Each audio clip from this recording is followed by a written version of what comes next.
Bases dropped on a new round of SDH AM. John here, you there. Thanks for dropping by, as you always do. Busy show. It's a Thursday. Thanks for hanging out with us yesterday virtually. Jason had the 1v1 with Santi Pizza, the new homegrown signing for Atlanta United. Very, very cool, as we've gotten the chance to see Santi work his way up and just be insanely talented and running circles around a lot of folks on a couple of different levels for Atlanta United. So big signing yesterday. If you missed that interview, go ahead and circle back, and you can go ahead and catch up with Jason and Santi on the network. And you can catch it either, in audio form. The 1v1 is out there. And so see if we'll be able to release some of the other stuff to social. Morning, Alex. All right, here's the rundown for today. It's a busy Thursday. And 9:30, our buddy Glenn Davis is going to join us. We're going to talk World Cup Houston. We're going to talk MLS. I think, if I'm not mistaken, free agency kicks in today. We'll see if the Dynamo are going to be kicking the tires on anybody, and what Glenn thought of the 2025 season there in Houston. So World Cup, Houston, all the things with Glenn Davis coming up bottom of the hour. Hour number 2 is our standard hour of power, the hour of chaos that we traditionally have on Thursdays now that we're back on a normal cycle. GOLTV's Nino Torres, Nino Damas dropping by, and we'll see. Like I said, I don't look at his rundown. He comes on to start hour number 2, and I don't look at the rundown. So Nino Damas dropping by at 10, and then our buddy Niko Moreno from Pulso Sports and Sounder at Heart joins us at 10:30, last half hour. We'll get into the Danny Leyva situation, get into free agency, get into Seattle. Tacoma made some decisions. Western Conference, we'll get into that as well as we get you ready for everything going on today. Early here in the first half hour, we're going to catch up with Braden Dunham on a bus. Furman is in the national semifinals, and they get to take on Washington coming up tomorrow. And so as Furman was leaving campus and heading to Cary, North Carolina to get ready for the national semifinals, literally, we got a phone call. Well, it was more like an email. So, yeah, that's kind of different. Got an email from Furman, hey, can you do Braden Dunham at X time? And I was like, sure. I'm just sitting here in the office. So naturally, we lock in. I jump in for this, and I see he's on a bus. You'll see it on the video side here in just a little bit. So I also beg your forbearance, because there were times when he was doing the call and he would be changing cells. I think there's one moment where it kind of drops a little bit, but still we catch up with Braden Dunham. And so it's, I think, the first time we've ever done an interview on a bus. So Braden Dunham sitting in a seat in a bus doing the interview with us, and you just see like the freeway passing behind him. So it was a rather unique experience. We'll catch up with Braden here in the first half hour. And then once again, coming up, bottom of the hour, Glenn Davis. So Braden Dunham, Glenn Davis, Nino Torres, Niko Moreno, and you. So that's where we are. All right, so no dilly, no dally zone officially. So that way we can get in everything involving Champions League and get you ready for what else is going on. So we'll recap Champions League from yesterday, getting you ready for Glenn Davis, bottom of the hour. After the power hour, we'll get into previewing the day a little bit, get into Europa League, Conference League, what to watch, all the things. So officially in a no dilly, no dally zone, opening kickoff brought to us by our friends at Kickoff Coffee and kickoffcoffeeco.com. Let me get the QR code here really quickly. Where is it? Yeah, it's in the art palette. So once again, there's your QR code for those of you hanging out with us on the video side of things. Hit that QR code. Start your day with Kickoff Coffee and kickoffcoffeeco.com. We want you to buy out the store. After you bought out the store, use the code SOCCER down here 15. You get 15% off your purchase. They, in turn, take 10%, reinvest it in the Youth Games, Youth Initiatives brought to us by our friends at Kickoff Coffee and kickoffcoffeeco.com. There you go. And so now it is time for opening kickoff. And this is where we catch up with Braden Dunham on a bus as Furman's getting ready to take on UW in the national semifinals. Here is our interview with Braden Dunham. We catch up on a bunch of different things about the season, about the SoCon, about his golazo that he had in last go-round. We go through that particular play and what he's learned about himself. Here's our conversation with Braden Dunham on a bus as he was heading to Cary, North Carolina, getting ready for Furman and UW national semifinals. All right, so here we go in 3, 2. I can't think of the last time that we actually did an interview on a bus. Braden Dunham, where are you Braden Dunhaming at the moment? Where are you busing? Yes, we just left Furman University. We're busing to Cary, North Carolina for our College Cup debut. What was the response like there on campus for the send-off? There was a lot of people. We had a send-off for the MVP as well, and there was about triple the amount of people now. So just keep gaining fans and gaining support, and it's really nice. Yeah. No, it's with everything going on, you're looking at everything now, and this season, if I told you beginning of the year that you would be where you are right now, what would you say? I wouldn't doubt it. It's a really great team. Came into a great program, and I've done my best to help. And yeah, I wouldn't be surprised. I'm not surprised that we're here, and we're not finished yet. So when you look at the schedule, the one loss on the season, all the way back in September, what did you learn about yourself in that 1-0 loss that you've applied, that you've gone on this unbeaten run to this point right now? What did you learn in that loss that helped out the most with this run? Yeah, so it wasn't the best team that we lost to, but the team learned, and I learned that you can't take a break no matter what. No matter who you play, you can't take a break ever. Because we took a break for that one game, and even though we weren't the strongest opponent, we lost. And that just taught us that we can never take a break. And I think it was a good point in the season where we did lose, so that we learned that lesson early enough that we could do what we're doing now. I think it's more than a dozen different players that have contributed. You're third right now in goals scored for Furman. What's it like to have that kind of, you had that kind of offensive balance, to have that kind of effort from everybody, and where it's not just one guy that the opposition has to focus on. It's like they have to focus on a lot of different dudes. What's it like having that kind of balance? Yeah, I mean, I think our squad is very deep, and a lot of players contribute, and everyone has a place, and everyone knows their role, and everyone has a good role for the team's success. And so again, hang on, there you go. You got the cell changed over. All right, so walk me through the Southern Conference. For someone who hasn't seen the SoCon this year, how would you describe SoCon soccer? I think it's just as good as other leagues. I mean, I know we're not the ACC or the Big Ten, but I think we can compete with all of them. And we're competing with them in the tournament. And, these SoCon teams, anything can happen. You saw UNCG make a little run in the tournament as well, beating number 2 ranked Virginia, right? Mm-hmm. So, I mean, we can compete with anyone. So since you mentioned UNCG, I'll go ahead and ask about UNCG and getting out of conference. So, obviously there are different ways to learn about yourself, whether it's in 90 minutes and a win, whether it's in a loss against a team that, as you say, they were not up to the level of what Furman anticipates out of itself. Then you have to go longer than 90 minutes. You've got to go into overtime and things like that. What was that final like, in trying to stay calm throughout all of that stuff? I mean, yeah, obviously you're antsy going into overtime and you're tired, all this, your legs are killing you. But, I mean, you got to do what you got to do, and you got to keep fighting for silverware. I mean, once you get into overtime, it's just 20 minutes, and you got to put everything into it. So then you get out of SoCon, you win 1-0 in double overtime. You're into the tournament. 1-0 win against Western Michigan. Then you've got to go and dance on PKs to Hofstra. Then another shutout win. So you've had a couple of different extremes in the tournament so far this year. What's it been like to know that you can handle it in 90 with the defense that works, knowing that you've got to go to PKs to get something done? What's it like knowing that you can handle it either one of those two ways? I mean, I think we can handle anything, no matter what comes our way.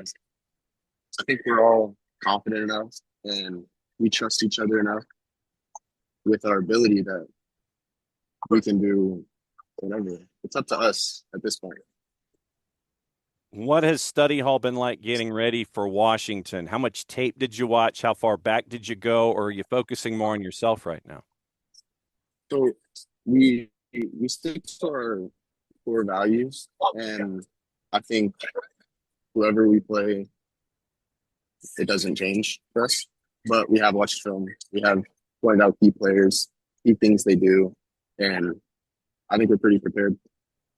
So what are you the most confident about from a Furman perspective? And what do you think Washington brings to the table that you've really got to keep an eye on in that matchup in the national semi?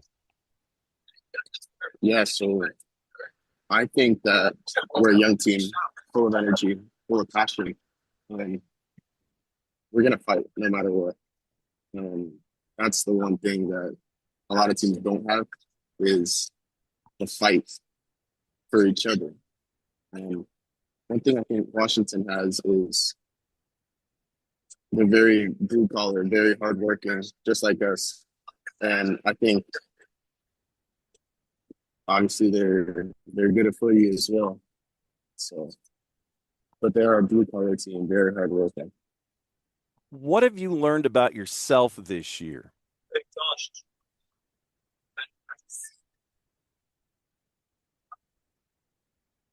What do you think you've learned about yourself? I mean, I've learned. Yeah. Yeah, I mean, I've learned that I can score and I can get into the attack because I'm a center back. I have 7 goals this season, and that's never really happened to me before. And yeah, I've learned that I can score and I can put some goals in. So then take me through that bomb that you hit last time out. Take me through that play. You look up and you're sitting there going, yeah, I think I can go from 45 here. What was going through your mind? Yeah, so I look back and Ryan Wagner makes an incredible tackle, 3v1 tackle. Ball pops out to me. I really don't have anyone in front of me. So I look up and the goalkeeper's pretty far out. So I take another few touches. I look up again and the goalkeeper's still too far out. So I give it a rip and we're fortunate enough to go in. How badly did your phone blow up after the match with that? It was crazy. I opened my phone to countless notifications and just people texting me throughout the night. It was awesome. Everyone congratulated me, telling me how I'm feeling. It was pretty cool. One more question for you, since I know you're on the bus and you're on your way down, you're on your way over to Cary. Obviously, since we're based here in Atlanta, we got to see you with Atlanta United too. We got to see you with the academy, and we got to see you grow. When I mention Atlanta United as a part of your growth process that led you to Furman, how did your time as a five stripe help you and get you ready for Furman and a national semifinal and all the things that have come with it? Yeah, I mean, I was with them since I was 10 or 11 years old, so I can thank them for my development tremendously.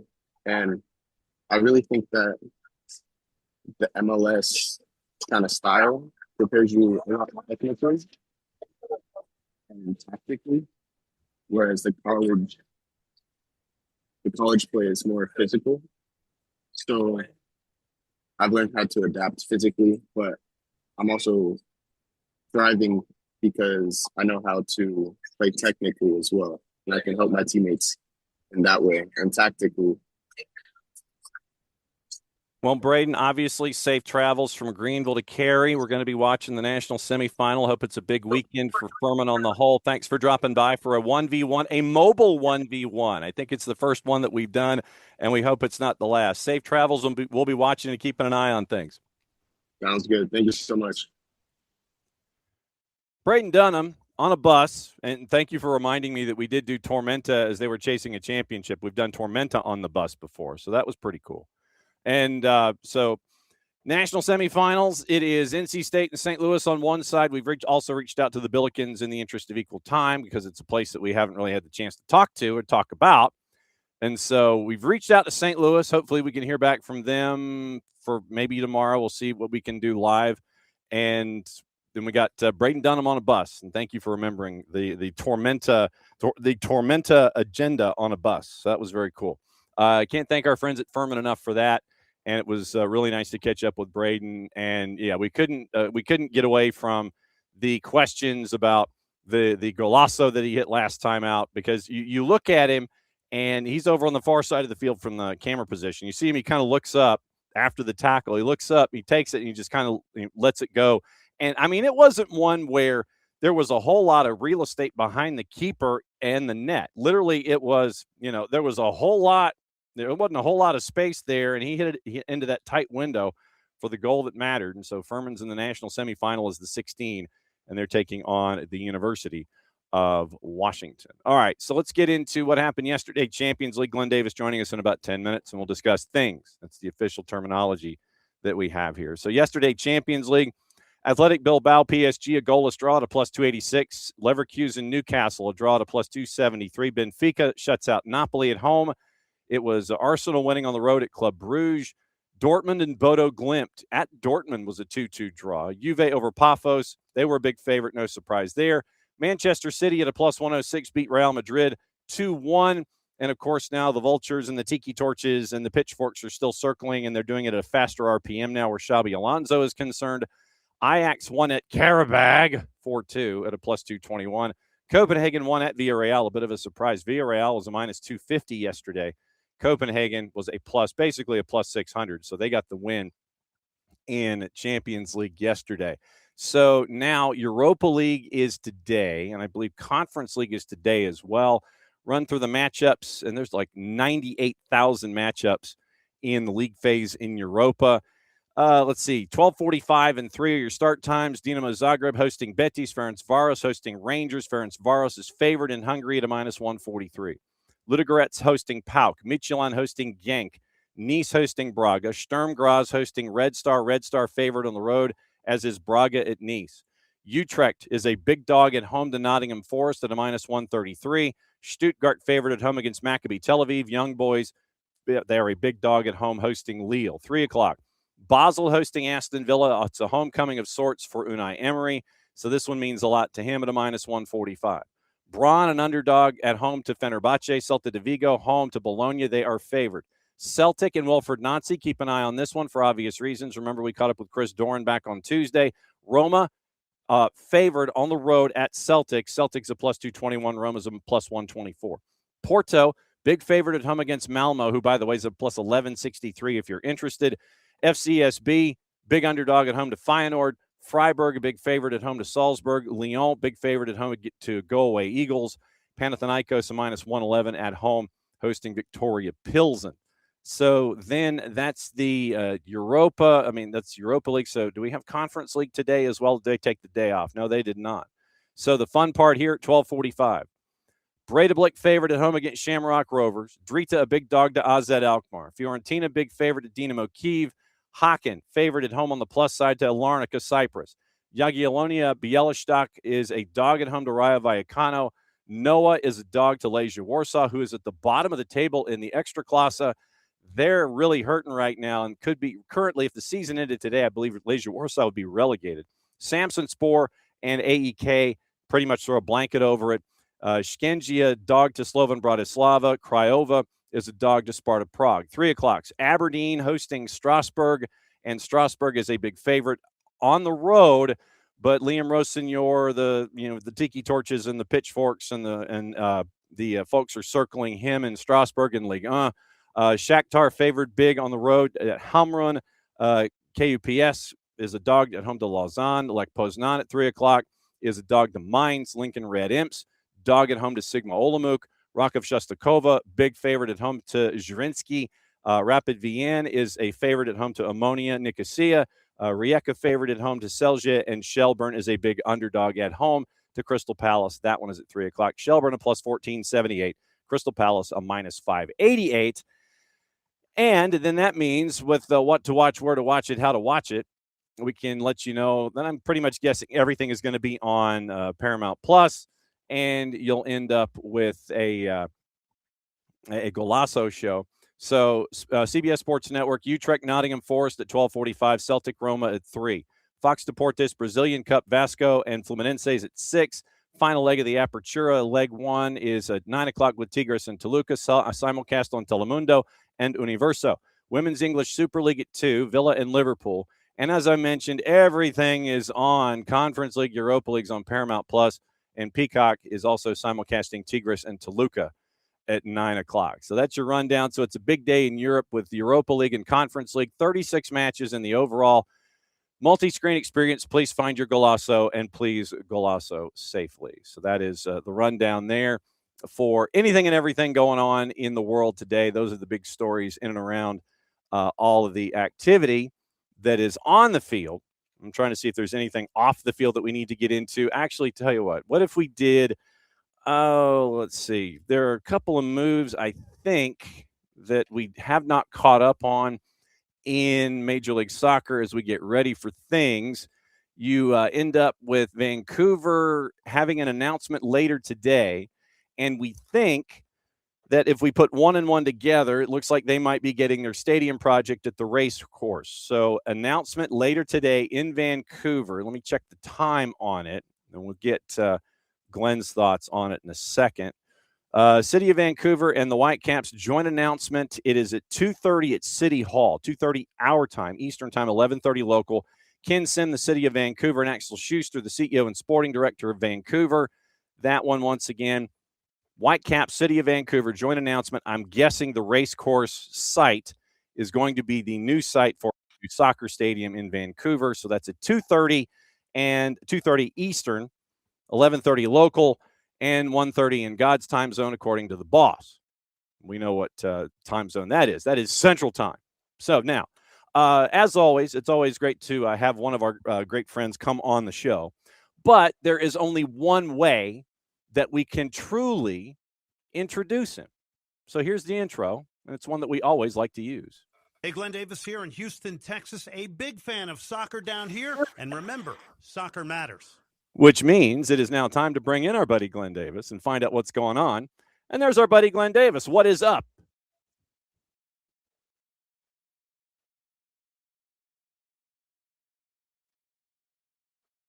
Glenn, you got your ears on. Oh, I can't hear you. I can't hear you. Hit the microphone. Okay, hold on one second. Okay, I can hear you. I hear ambient. Oh, jeez. Oh, it's all good. It's good to have you. To a different setup, if that's okay. Yeah, except if you can't hear me. Go for it. That's not good. Yeah, I can hear you. Any better. You're just ambient. No, it's just ambient, right?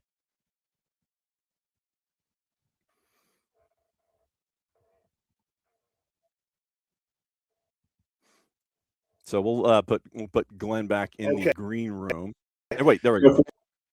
Wait, hang on. Wait, there was the wireless. It's kind of fighting in and out. I think like technology trying to wake up early in the morning. So Glenn Davis will be hanging out with us here for a second. Let me put Glenn back in the green room really quickly here. But, yeah, there's a lot of stuff to get into with Glenn. We want to get into World Cup 26 in Houston. We want to get into the Dynamo. We want to get into Major League Soccer. There's a lot of stuff to get into with Glenn this morning. So really looking forward to it. It's been a while since we've had him on. I think it was a regular season when we had Glenn on the last time. And so, but, you know, it's always good to catch up with him and find out what is going on in the world of Glenn Davis. And so one of the great voices and ambassadors of the sport here in the United States. And so when we have the chance to sit there and wave our hands in the air and go, hey, Glenn, you know, can we have you on? He's incredibly busy because of what's going on with World Cup, because of what's going on in Houston. We're going to go over the grid with Glenn and find out what it looks like with Glenn in Houston and the vibe that is there. Tomorrow morning, we mentioned what's going on with Vancouver today. Tomorrow morning in the show that I will be doing from Rome because of, man, what is up with my hair? I do not know what is up with my hair. So tomorrow morning from a hotel room in Rome, Georgia, it'll be me and you guys on a Friday. We'll see if we can catch up with our friends at Beyond Goals Mentoring. And then what we will also do is find out what's going on in Vancouver. Speaking of Vancouver, and we'll see, bringing our buddy Glenn Davis here. Alternate stream, what's going on? Oh, John, I'm so sorry. I know how hard you work on putting such a great podcast together. So I'm about to throw this other computer out. So I'm gonna take a pistol to it after this and put a bunch of bullets in it like Elvis did his TV. It's all good, my friend. It's good to see you. Yes, proper caffeinating and the morning run. It's the way it always is. So you got yours. I've got mine. I've never been a coffee person, but I'm good to go. A couple of things I wanted to get into with you this morning. First and foremost, there's this thing, I don't know if folks have heard of it, called the World Cup, and it's coming. And Houston's going to be very, very busy. What's the vibes when the announcement came on Friday about matches and all the matches that are going to be there? What's the vibe been like there in Houston? Yeah, I get the sense that it's become a little bit more real to people. Now you have storylines, things you can talk about, teams. We know the Dutch, the Germans. We know Portugal's coming here. We get 2 shots at Cristiano Ronaldo. People are excited about that. We have 2 million soccer fans here, and they come from all over the world. I think they're all very in tune to it. But Houston's turned into a massive city. I mean, there's probably I'm just taking a stab here, but 7.5 to 8 million people here. And in the last couple of years, I mean, you can sense as somebody that's lived here how many more people are here just based on traffic and getting around and everything.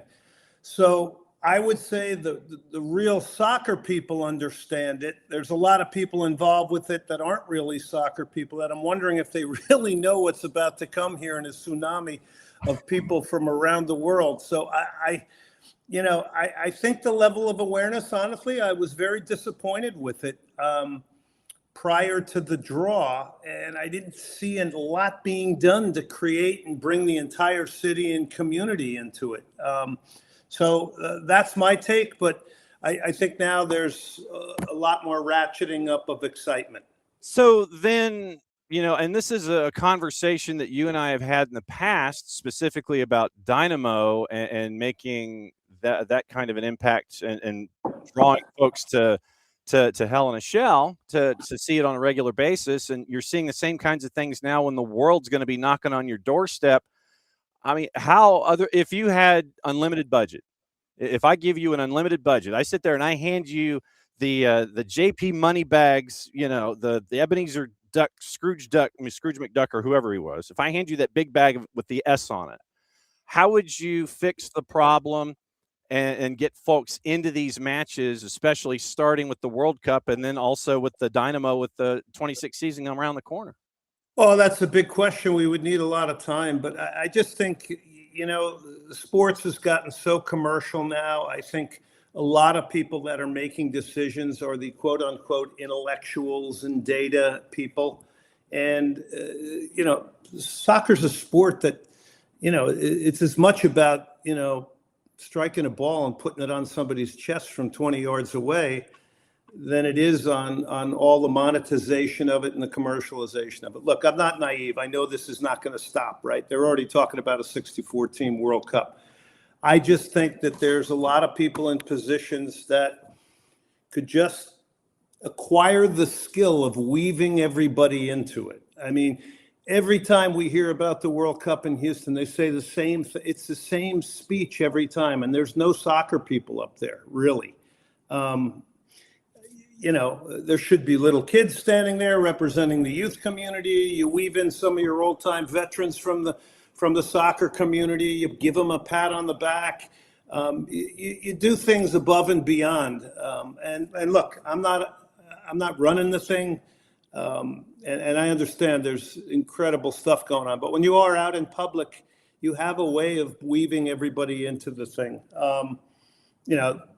The Dynamo on another, that's a whole nother kettle of fish right there. They're not relevant here. I'm sorry to say, but it's I'm not going to sit here and lie to people. I'm not going to lie to them on my radio show. They're not relevant. There's not enough that I see from a front office and a leadership and an inspiration standpoint. I mean, they had a press conference recently with the owner, Ted Siegel, and Tim Howard. And I mean, I listened to this and I said, this is downright disrespectful to Houston, and we deserve better. We deserve better. Why do you think how can you be this irrelevant as an MLS team when, your city's hosting the World Cup? Isn't anybody shamed in a healthy manner? The media coverage isn't there for MLS and NWSL. So there's a lot to go, but we're constantly told, how well we're doing. And I'm like, well, okay, is the bar then, less than half filled stadium? Is the bar not being relevant in the media? So it's tough being the one guy that wants to be critical. I'm not doing it because I want to be someone that's an irritant. I'm doing it because I've been here since 1984, and I just know Houston deserves better. But they're going to be big crowds for the World Cup, that's for sure. Yeah, and and when we have these conversations, I enjoy our give and take when it comes to presenting the issues of the day. And I think that you and I, and both sides of it here, whether it's you and 97.5 and us here in the morning show and the rest of SDH, we believe in rising tide lifts all boats. And we want to grow the game and make sure that the game is heading in the right direction, especially when you have these large events like a World Cup coming and you sit there and you point at it and go, look, you've got an amazing amount of stories coming in. I mean, because I looked at the grid that you've got. You've got Germany and Curacao. Obviously, Germany, that's a shiny object. We know about that. I mean, Curacao, with what Dick Advocat has done, it's an amazing story. That kind of a thing is unreal. You mentioned CR40 and his abs, which are tremendous, and they'll be tremendous until he's like 78 years old. I mean, you got Portugal coming. That's going to be obviously that's an easy draw. But for an easy storyline. But who's going to be playing Portugal coming through the Intercontinental Galactic Playoff? If it's New Caledonia that makes their way through for whatever reason, ranked 169 in the world, if the planets align and it's them, that is a slam dunk feature for somebody to help grow the game. With Sure. Netherlands coming in and that fatal four-way that is going to figure out that group. I mean, Ukraine, which is a story in and of itself. Sweden, Poland, and Albania, which is another great story. Uzbekistan as a minnow is a great story. Cabo Verde, we've been hitting Cabo Verde hard. I mean, we had Pico Lopez on draft day. Steven Moreira with the crew is there. Saudi Arabia is always injury. So there's a lot of stories that you can grab onto that are coming into you. I'm getting goosebumps talking about this because I'm not fired up. But I mean, it's great storylines that people can hang on to, even if you're not a sicko like us, that you can grasp onto here to help grow the game.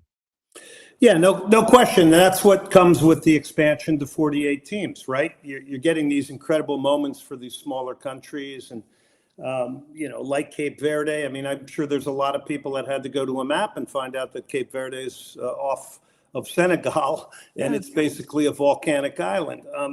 So I think those storylines are great. I think it's the yin and yang of competition, though, and meritocracy. I do think we have to be, well, not we, because I'm not making the decision. This is simply my opinion. But, the World Cup, with these great stories, we have to remember there's 72 first-round games, group games, 72. That's more than the entire last World Cup.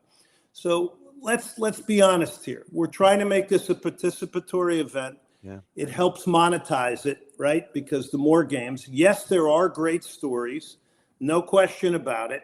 But it's all about expansion, commerciality, and getting bigger, and involving more and more. And there's pros and cons to that, I think. I do worry that one day the World Cup, a couple cycles from now, might not be as sacred and as unique as it has been, right? I mean, you can go back and pick out indelible moments in your mind from the World Cup. When you when you first learned of it, how it affected you, which was your World Cup that kicked off, your excitement and energy and passion around it. I'm sitting here, we have an event with the 1986 World Cup film next Monday, and I'm sitting here thinking, I never forget that side volley that Manuel Negrete hit in Azteca Stadium, and he scissors it and his shoulders dipped and he's flung himself in the air, and just to see that crowd and that reaction. And then in my case, I can go, well, a couple of years later, I played against him when he was on Unam Pumas, and he was like a 5'5" little guy. Then when the ball came to his feet, it was incredible, right? So, I just think the World Cup is special, and I just hope it doesn't lose its sacredness, I mean, that was 24 teams in the 1986 World Cup. Yeah. Now we're up to 48. Yeah, and you don't want to get it to, no offense, the NCAA basketball tournament where you're like 68 and 69 and team 70 is complaining about things, and you're looking at some 116s that aren't really worth it, and you're pushing to that point right now where, yeah, you've seen it in the Women's World Cup when they expanded the field for the first time and you were in Blowout City and it wasn't looking good. But you can grow the game this way. It's a dangerous. But I think on the women's side, that was a good thing because you had to nudge people forward into taking the women's game seriously. And I mean, I think that's the greatest thing the 99 team did, and all the great pioneers of the women's game out of the U.S. is that they showed the rest of the world that competing in women's sports was a beautiful thing, right? I mean, you and I, everybody has seen the quality of women's soccer just go through the roof, whether it's the college game, the professional game. It's incredible. I understood the need for expansion then. Yeah. I understand it now. It's monetization, let's be honest. But listen, not all fans are like you and me either, okay? Yes, a lot of the European fans are. But in the United States, fans are different. They may just want to go for Ronaldo. They may want to go just to say they went. They may want to go, they're watching clips of goals, but they're not necessarily watching full games. So the expansion of it may be good in a way to attract to a lot of people. I guess the hope will be that the sport will gain some new, unique fans, and I don't think there's any question that will happen. Yeah, and we were sitting there and we're looking at the grid about what's coming on in Atlanta. We're sitting there going, okay, feature here, feature here, feature here, food. All that. I mean, we're already looking at the grid and we're trying to figure out, okay, how do we fit all this stuff in? When you look at the United States, I know that there were tiki torches and pitchforks and the whole thing early on. Pochettino was like, just be cool, fam. We got this. Now that we're out of that cycle and we're now heading into 26, I think there's a couple of other matches before you get into the tournament. What did you think of Poch's approach, focusing on, I guess, like 13 through 30 and understanding that 1 through 11, we got 1 through 11. Let me work on the other guys and we'll figure out these other spaces. Well, I agree with you. Everybody's quick to judge in the world we live in now. And I think there's also people, firing flaming arrows because they got numbers they want to reach on podcasts and things like that. Yeah. I looked at it and I said, no, you got to give the man time. Number one, be thankful we have an unbiased manager in here, right? Somebody that's unbiased coming in, and he's not going to be influenced other than the way he sees things, him and his staff. Yes, they had to turn around the culture. You can see he's preaching team. Nobody steps outside of that container. Play for the shirt. That's pretty Argentine, right? Yeah. I mean, if there's ever a country that's passionate about playing for their jersey, they're as good as any, right? So why don't we be quiet and maybe follow the leader a little bit? It seems like that's happening. I think the Gold Cup and the absence of Christian Pulisic, even though that was a big topic in the media, the absence of others allowed others to grow. And he ran with some guys like Max Arfston, Matt Freese. There's other examples there of players that got a lot of run and playing time that in the beginning people were like, oh, why are these guys getting? Well, now they're bona fide guys that are going to make the roster, likely going to play for sure. And now you've broadened out the depth. And there's nothing better than watching a U.S. national team put a beat down on Uruguay 5-1, while guys like Anthony Robinson, Christian Pulisic, Tyler Adams, Chris Richards are all on the outside watching that. Okay, that is what you call healthiness for a squad. So I think he's doing an exceptional job. He's going to be judged ultimately on how well they do in the World Cup, but where we are positioned ahead of a lot of really good friendlies before the World Cup, I'm optimistic. How optimistic are you? I'll go ahead and bite. Host nation,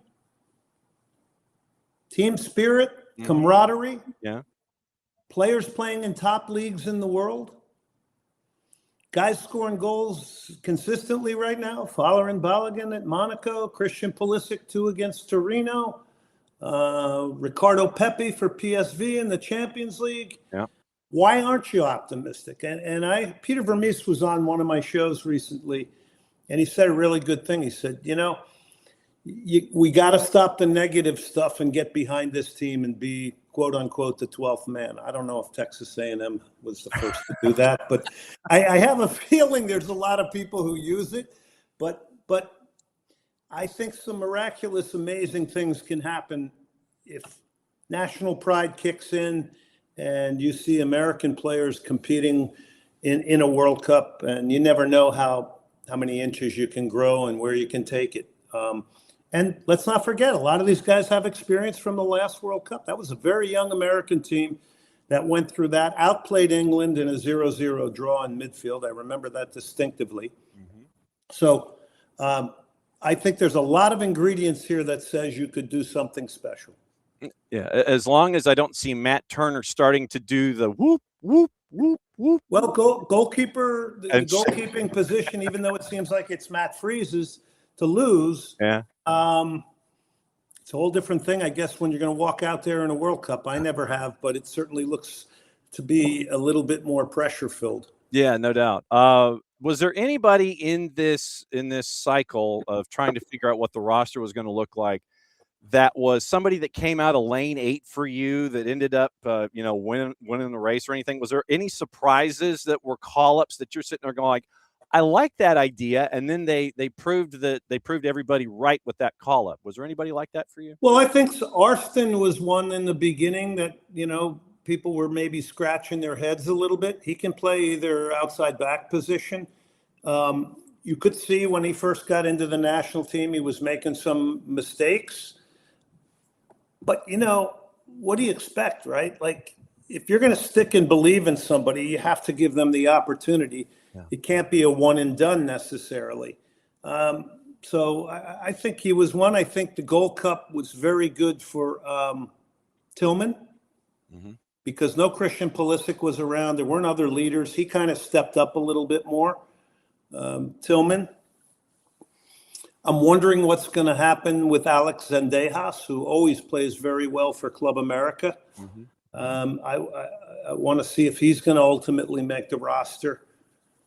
I think the other thing that propelled this whole situation was moving to a 3-back, 3 center backs. Yeah. If you're not happy with 2, sometimes you go with 3, right? And you've got the wide players to do it. If it's technically Anthony Robinson and Dest, then you have Arfston as maybe a backup. I mean, who knows? We're just playing around here with the lineup, but I do think they're good options. And I think that was a really a good move by Pochettino to go to a 3-back system. And if he wants Tim Ream on the field for certain games, you put him in between 2 athletic guys, or maybe you play him on the left. That might be a little bit more risky, but I think he's got options there. Yep, catching up with our buddy Glenn Davis. Soccer Matters at 97.5 in Houston, and he's sporting a T-shirt, by the way. There you go. Yeah, shameless promotion. Nothing wrong with that, brother. One right there. When you're the Lone Ranger, you have to do your. You know this very well. You look great in that studio, but there's a lot of work that goes behind getting the word out about your show and obviously producing it and putting it on the air. Wow. I mean, I've had a radio show for over 20 years on a major station. I'm on at 6:00 at night now on Tuesdays and Wednesdays, and then the show gets podcasted. But what people don't know is I've had to buy my airtime for 20 years. So that means I have to write a check every month to the station, and then I better go out and sell it. And there's been time periods where selling soccer was easier than others. It'll probably be easier now with the World Cup coming, right? And over 500,000 people coming here. But I think people forget that. It's kind of creating your own job. But I got into it because I was calling MLS in the early years, and I'd fly home on a Sunday, and I'm like, man, there's no soccer talk. I mean, we got to do something.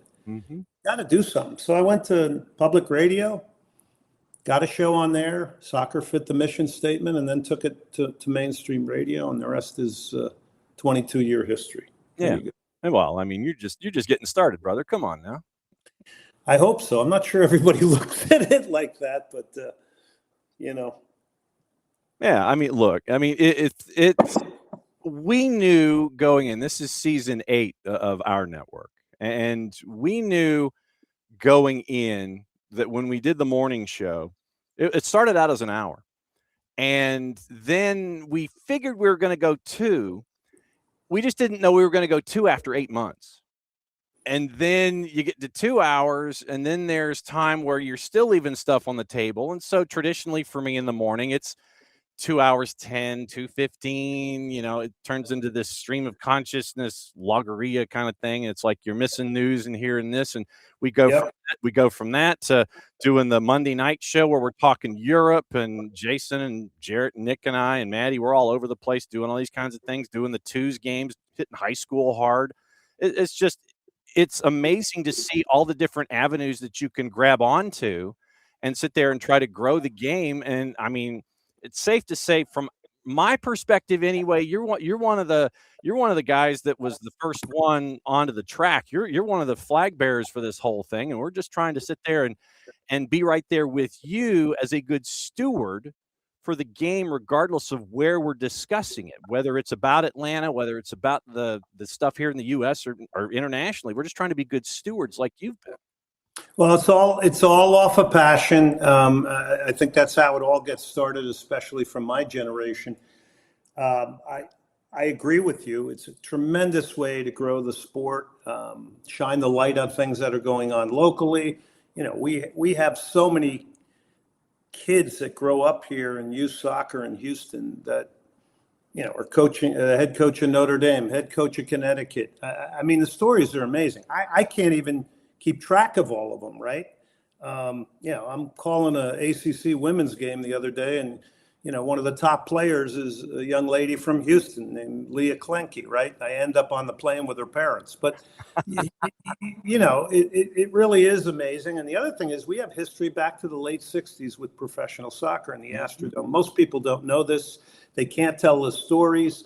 And I just want to make sure that some of the storytelling about Houston and its soccer history and the city, etc., is not left to the hands of the people in suits, because they don't know it.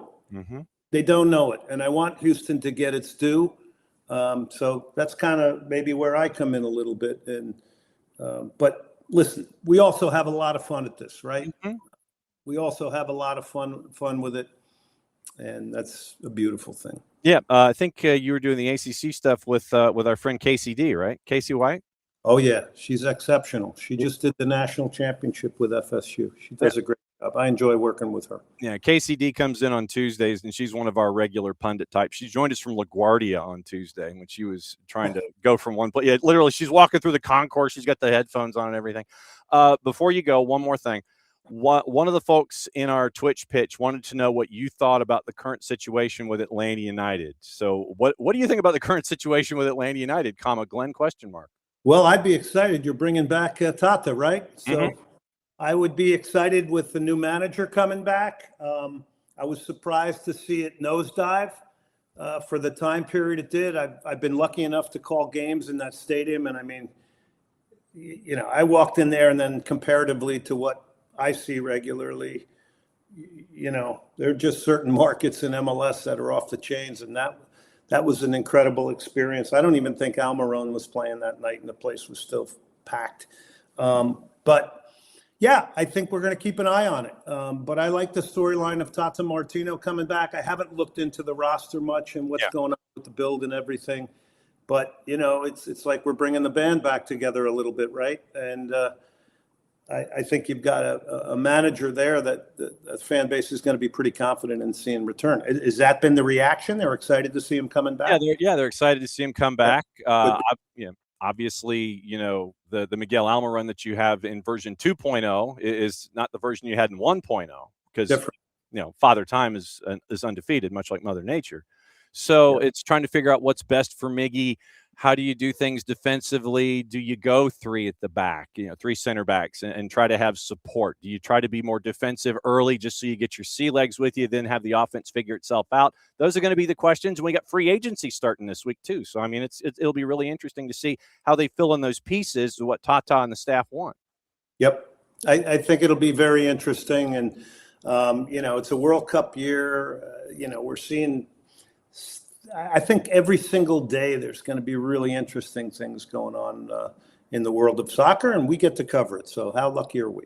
Absolutely true. Hit the promo for me, sir, before you leave. How can folks consume everything Glenn Davis? Oh, you can hit me up on Twitter and Instagram at Glenn Davis Sock, YouTube Soccer Matters, and then we stream the show on Tuesdays and Wednesdays at 6 o'clock Central Time on ESPN 97.5.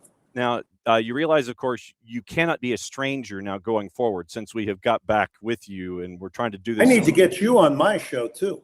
Yeah, and look, you know how to grab a hold of me just as long as we can dial it up and knock it out. We'll have fun and we'll crush it. Yeah, no problem, John. Wonderful. I love visiting with you. Good to see you, my friend. Go consume your coffee. We'll catch up with you soon. Okay, thank you, John. Thanks for having me on. There goes Glenn Davis at Glenn Davis SOC on the socials. And no, it's really good to catch up with Glenn. It's good to see him. And B, to David, to your point, yes, he is on far too infrequently. And that's on me and the bookers. That is on the bookers of this particular program that we need to have him on. We need to have him on more. And we try to balance it out with his schedule and everything there. But no, it's always great to catch up with Glenn and find out what's going on in Houston. In his mind, one of the great minds here in the sport, one of the great announcers of the sport. So there you go. That's Glenn Davis. And it's always great to catch up with Glenn.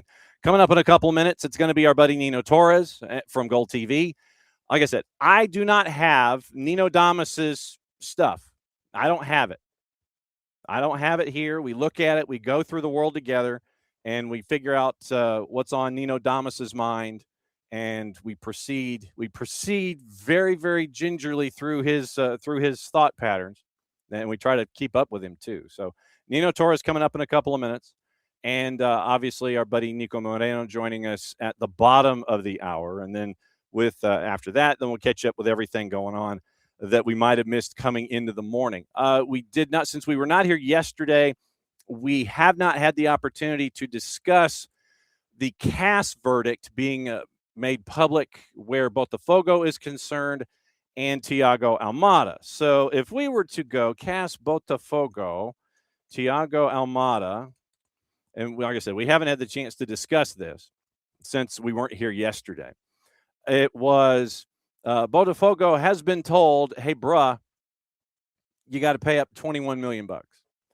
And so that's currently where you are, and we'll get into that a little bit more in depth coming up in a bit. But it is one of those elements that you're staring at when it comes to Thiago Almada and the $21 million. CAS says you owe it, and so trying to find something that is in fact. Something that has been translated to help me out here because a lot of the reports are in Portuguese. And the bottom line is CAS's judgment came out a couple of months ago. I want to say it was 2 months ago was when the judgment was made by CAS. But at the same time, it is now 2 months later and it's been made public. And so now you have the judgment that is there. So Botafogo, condemned by and this is translated from our friends at UOL in Brazil. Botafogo has been condemned by the Court of Arbitration for Sport for the debt owed to Atlanta FC regarding the signing of midfielder Thiago Almada. Decision stipulates the club must pay the full amount with interest Original amount owed is $21 million. It's $3 million and 3% and $18 million and 3%. So and they still haven't even mentioned the sell-on fee to Atletico de Madrid. So $21 million plus interest twice over at 3%, compounded however much. So like I said, you're probably looking somewhere in the neighborhood of mid-20s. Then you add on the sell-on fee. Once again, we're up to $30 million. If they fail to pay, the club is subject to a transfer ban. Botafogo has stated, quote, that it will continue to take all applicable legal measures in this case, end quote. Once again, the transfer had a total value of 21. Specific payment schedule every 3 months, extending until the end of September next year. Most installments, $2 million US, but the first two would be $3. First payment should have been made 5 business days after the international transfer certificate arrived in Brazil in July 2024. Botafogo already had a FIFA ruling against them, which is why the matter went to CAS. In a statement, Botafogo said, quote, John Textor, the majority shareholder of Botafogo, presented financing proposals to the other partners of Eagle Football Holdings to cover the payment of all existing debts of Botafogo with FIFA, as well as the budget for player signings in the January transfer window and for the remainder of the 26 season. In the black and white version, basically in the release, Textor has fully secured resources for these items, hopes to obtain the cooperation and approval of these budgets from a friendly and cooperative Eagle board, end quote. Current situation at Botafogo is uncertain about the future due to legal disputes involving Textor and Eagle. Shocking. Recently, the club also filed a lawsuit attempting to secure transfers from the Sociedad Anónima de Futbol for the maintenance of Botafogo itself and for membership. So it appears to me that our buddy John Textor, he's going to try to continue to kick the can down the road. That's just me. I'm just guessing. Yay. He owes $21 million plus interest. Technically, once again, $3 million at 3% compounded. Another $18 million at 3% compounded. So $21 million plus 3% interest twice over. But that key phrase that was in there where he plans on pursuing all the other legal avenues, that's why I think this will continue to be gummed up as we go forward. On a Thursday, we go from a bus leaving Greenville, South Carolina, to Houston, Texas, to Lima, Peru. We catch up with our buddy Nino Torres from GOLTV, where we go fully loaded, and I go, yellow, yellow, yellow. What is going on, sir? Yellow, yellow, yellow. Soccer Down Here fans. Nino Torres with you today on a massive, massive Thursday. We got news from Peru. We got shocking news from Peru. We got predictions. We got Nino Damos. We got everything because we are fully loaded. Yes, sir. So, as is the case, I never look at this until you send it, just so I can be as equally surprised as the next person. Man, we're going to start with topic number 1, and it says, and I quote, Universitario without a coach 3 weeks before the preseason. That's never good, sir. That is never good. You don't have a coach 3 weeks before preseason. That is never good. And it's insane because we won the championship a month ago. Not last week, a month ago, we won the championship. We were just having, eating popcorn while Alianza and Cristal, they were battling each other. There were issues with the with Alianza, there were issues with Cristal, and we were just chilling here, enjoying our three-peat. But suddenly, you got when you see people and you get a bad vibe, you feel that, Johnny. Sometimes when I saw the Fossati's agent, who was the coach for Universidad de Deportes, I saw the guy with the glasses, with the big gold chain. I was like, this is kind of like soprano-like guys. I don't like him. I just don't like him. And he was talking right from the get-go. First interview he gave some Peru. Yeah, we got proposals from different teams and different countries in regards to Abel Hernandez, who was linked to Universidad de Deportes. Why I'm mentioning Abel Hernandez? Because he is the agent for Abel Hernandez and for Fossati. So everything was so cool. Okay, you're the agent. Oh, we got to deal with only one person then. Give me a striker. We renew with the coach. Everything is wonderful, right? Okay, this is my proposal. This is your proposal. But then, as the days goes by, yeah, we got this requirement. Okay, La U is like, all right, we'll give you that. All right, 2-3 days later, we got another requirement. Okay, all right, check that. All right, so we're cool. See, yeah, we're cool. Because, by the way, he was under contract. He had a contract until December 2026. So he was looking for improvements. He just wanted to repeat and la la la. Okay, fine. So the money was not the issue, right? We cool with the awards. Yeah, if you win this, if you won that, you get this X amount of money. You get this bonus for this bonus for that. All checks out, fine. 4 days later, we got another requirement. I'm like, really? Okay, what is it now? Yeah, we don't want to train in that facility because that facility is like 25 miles away from downtown. Blah, blah, blah. Okay. Yeah, but that's our training camp. This is where, we've been training there since, 50 years ago, man. We're not going to change that. You can train by the Monumental twice a week, and then the other days we go there. Like, all right, fine, deal. There was another requirement, which I don't know what it was. Right, it will come out eventually, today, tomorrow, who knows? But when you start to agree with everything, right, with everything, sure, and so they say this. Finally, in the end, they said, you know what? You got a contract with us. This is your contract. These are the bonuses. These are your requirements. We're not going forward with this negotiation anymore. What do you say? Oh, I got another. No, yeah, we're done. We're done. But why? What's the? I don't get it, brother. I don't get it. You are in the best club in the country. You're one of the best, probably not the best, probably the second best head coach in the nation when it comes to money. You got the people, you got the same players, you wanted a striker, we're gonna get you the striker. What is it, man? What's wrong with you? You got menopause or something? Wow. I don't know, man. I don't know where is this coming from. How could you be not content with what you have, right? When we give you all the tools that you need, it's not like we're not denying you. We're giving you the tools. We're giving you the money. We're giving you the players. We're giving you everything, and you still want to leave? Bye-bye. Bye-bye. That reminds me of that Kaka's wife when she said, he was too perfect for me. And I think that's the kind of feeling that I'm getting from Basati. Like, this is too perfect. I like chaos, right? I like unstable people. I'm not that toxic guy. This is what I want. I don't know. That I think that's what it comes down to, man. What do you think, John? It's just crazy, man. Yeah, not having a coach 3 weeks before training camp, that's no bueno, man.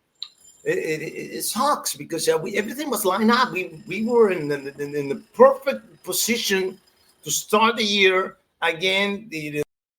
As planned as last year, we started the season in January the 2nd. Boom! Everybody report to training camp. Everybody was ready, focused to win it, repeat. It was the same thing now. I don't know. Oh boy. But let's turn the page. Yes, proper hydration. Yes, please. Let's turn the page. You said one of the most beautiful stories in the sport also does come from Peru, though. What is that? I want to get you away from losing your mind here for a second. What's this beautiful story that you're talking about? Probably you heard of. You see this? Have you seen the kid that climbed up to the hills to call the? Love that.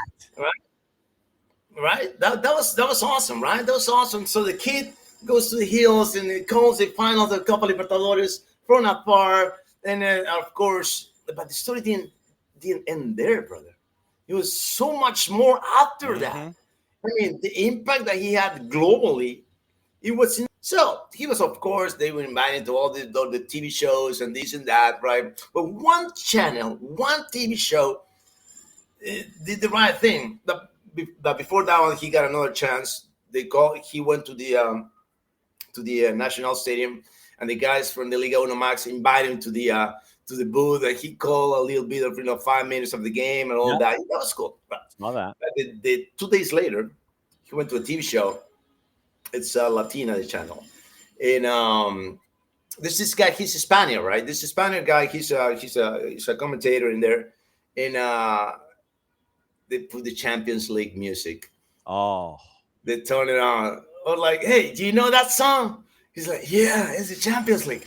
How about you and I going to Madrid to watch Real Madrid versus Manchester City at the Bernabeu? Would you like to do that? Yeah.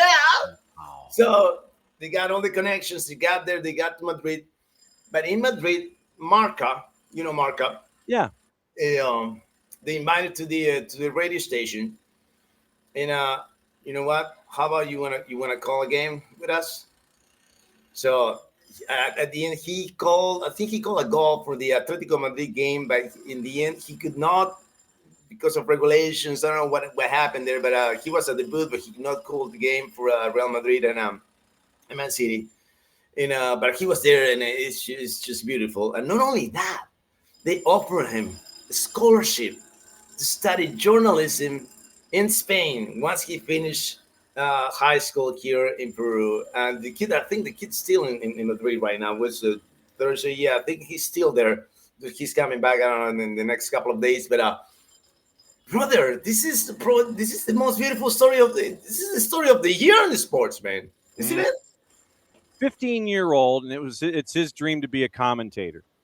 Travels 18 hours by bus to Lima to go to the match. Obviously, he couldn't get in, so the whole thing is he goes to this mountaintop, and he's got his tripod, he's got his phone, and literally he is looking into the stadium from on high. And I mean, he's probably a good half mile away. He's on top, something like that. And so he's at the top of the mountain, a half mile away. He's got his phone locked in on the stadium, and he's calling the match there. And then everybody finds out. He does the live stream and everything for the Flamengo win. And then, I saw him get brought into the stadium by the Liga One Max folks. And I thought that was one of the coolest things. But I did not know about him getting to Europe. Yes. Isn't that great, man? It's just, I mean, this is the most touching story of the year, man. I don't think that there's any story that can match with this, because you went for literally zero to superhero, not just to hero, to superhero in no time, man. No time. Absolutely cool. And that's growing the game and having moments like that. This is what it's all about. Okay. For those that may not know, you, sir, get to call the games in Portugal over on GOLTV. And you get to call the rivalries, and sometimes you're stuck calling the games at the bottom of the table where, Moreirense and Rio Ave are going at each other or something like that, or, but you said the title race is already over? It is over, man. It's just over. First, the Lisbon derby took place on Friday, right? So Porto was watching, sitting on their couch, popcorn, some beers, watching how these two competitors cancel each other out. And because it was one of the two had to win in order to keep up with Porto. One of the two. Nobody did. They just cancel each other out. It's a draw. They're 5 points behind. Porto is yet to lose. And that happened in the last 5 years. The last 5 championships, Johnny. The last 5 championships. Whoever gets at the top first wins the title. And once they reach the number 1 spot, it's over. I haven't witnessed any coming from behind, winning the title. No. whoever gets to the top first and stays there as long as it's Porto doing it right now, and not showing any signs of slowing down, at all. Oh, yeah, they lost with Guimarães in the Copa Portugal. So that's even better because there was one less competition that we've got to worry about. So everybody in Lisbon, especially the Sporting fans and the Benfica fans, are praying for Porto to go deep into the competition in the Europa League so they can wear them out, and more maybe we'll have a chance. But the problem is that from now to the end of the year, Benfica and Sporting, they have difficult games. They got tough games on their schedule. 2, 3, 4. The next 4 games are complicated for Sporting and for Benfica. So most likely they will lose points, right? In that span. Whereas Porto had to play against the bottom 3 in the next 3 weeks. Good luck. Yeah. Good luck. It's over, John. It's over. I don't care what they're saying. I know that there's a lot of soccer to play. It's not even halfway through. It's over. It's over. I don't care what you think, what you believe in your team. So you're not taking that. You know how many goals have Porto conceded so far in the competition after 13 rounds? Hang on. I'm going to look at the number. I don't know the number, but I'm going to look up. I want to tell you. Look at that. Look at it's crazy, man. Look at that. Whoa. 3 goals. 3. Wow. 12 wins, 1 draw. They haven't lost in their first 13. 27 scored, 3 allowed. That's ridiculous. That's 1,100 minutes conceding 3 goals. Defenses wins championships. They do. And they've got it, and they're hosting Estrela this weekend. I think they're Monday. So it's a Monday night game. Monday night football. Yeah. So Monday night football, Estrela and Porto. Estrela right now is 13th in the table after 13. They're at 14 points. And Porto has done 2 rings around 14 points, and they're halfway through ring number 3 at 37. Yeah. Going fully loaded, hashtag, on a Thursday with our buddy Nino Torres from GOLTV. I go to topic number 4, and we talked about this one on Monday night, but I need your feedback on this. Salah, the beef, and the fallout. Mo Salah, and he was left at home for a Champions League. Didn't matter. They got the big win. I still think he's heading to the Saudi League in January. That's just me, but the beef and the fallout, what's on your mind? Why a player can speak their minds? Why the players can speak their minds? Why is that? Why I can say what bothers me? Why I can say that I'm not being respected? Why I cannot say that? Why it's so it's so simple to say what you think? I don't get it. Really, I don't get it. I mean, of course, I know that you gotta figure out your things in between you and the coach in the locker room. Sometimes things shouldn't come out. I get that. They're soccer codes, they're locker room codes to honor. But when you got enough, you got enough. When you got enough, you got enough. And on top of that, it's so coward. This is so coward from Jamie Carragher. I love the guy, right? I love the show. I think it's probably the coolest show in the planet. Okay, when it comes to soccer, but why when commentators have a personal issue with a player or with a coach, they made it so hard to. I just lost respect for Jamie Carragher, man. I just lost respect for him. And that's it is common. It is common in England, especially coming from former players. Yeah, former players are kind of like the worst, man. Kind of the worst when it comes to beefs, when it comes to feuds, when it comes to that. They are the worst.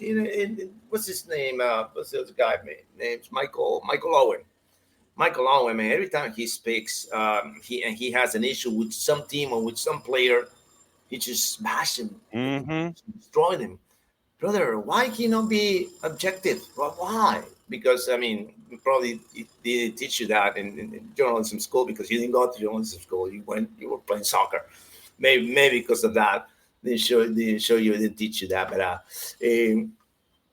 it's I'm so mad. I'm mad. I'm mad today for Sati. I'm mad today for Salah. I'm mad for everybody, man. I don't know what's going on with me, but I want to tell you, what do you think, Johnny? What do you think? Why is that, man?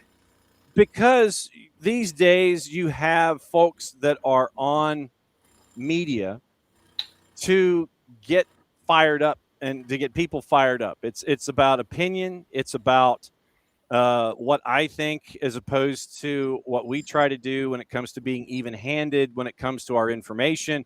I know that you have your topics that you're hot about, but I know at the same time you also have analysis that you bring to the table when it comes to certain things. But if there are hot button topics that you feel like you have to sit there and say something no matter how outrageous it is, that's part of what you are called upon to do by your bosses. Hey, we need you to be a lightning rod. Hey, we need you to say these kinds of things and all that. So the fact that, yeah, I mean, it's Jamie's ex club. Yeah, you're tight to it. And so that way you're feeling stuff at the crest a little tighter than the rest of us because you've worn that shirt. You played the game for that club.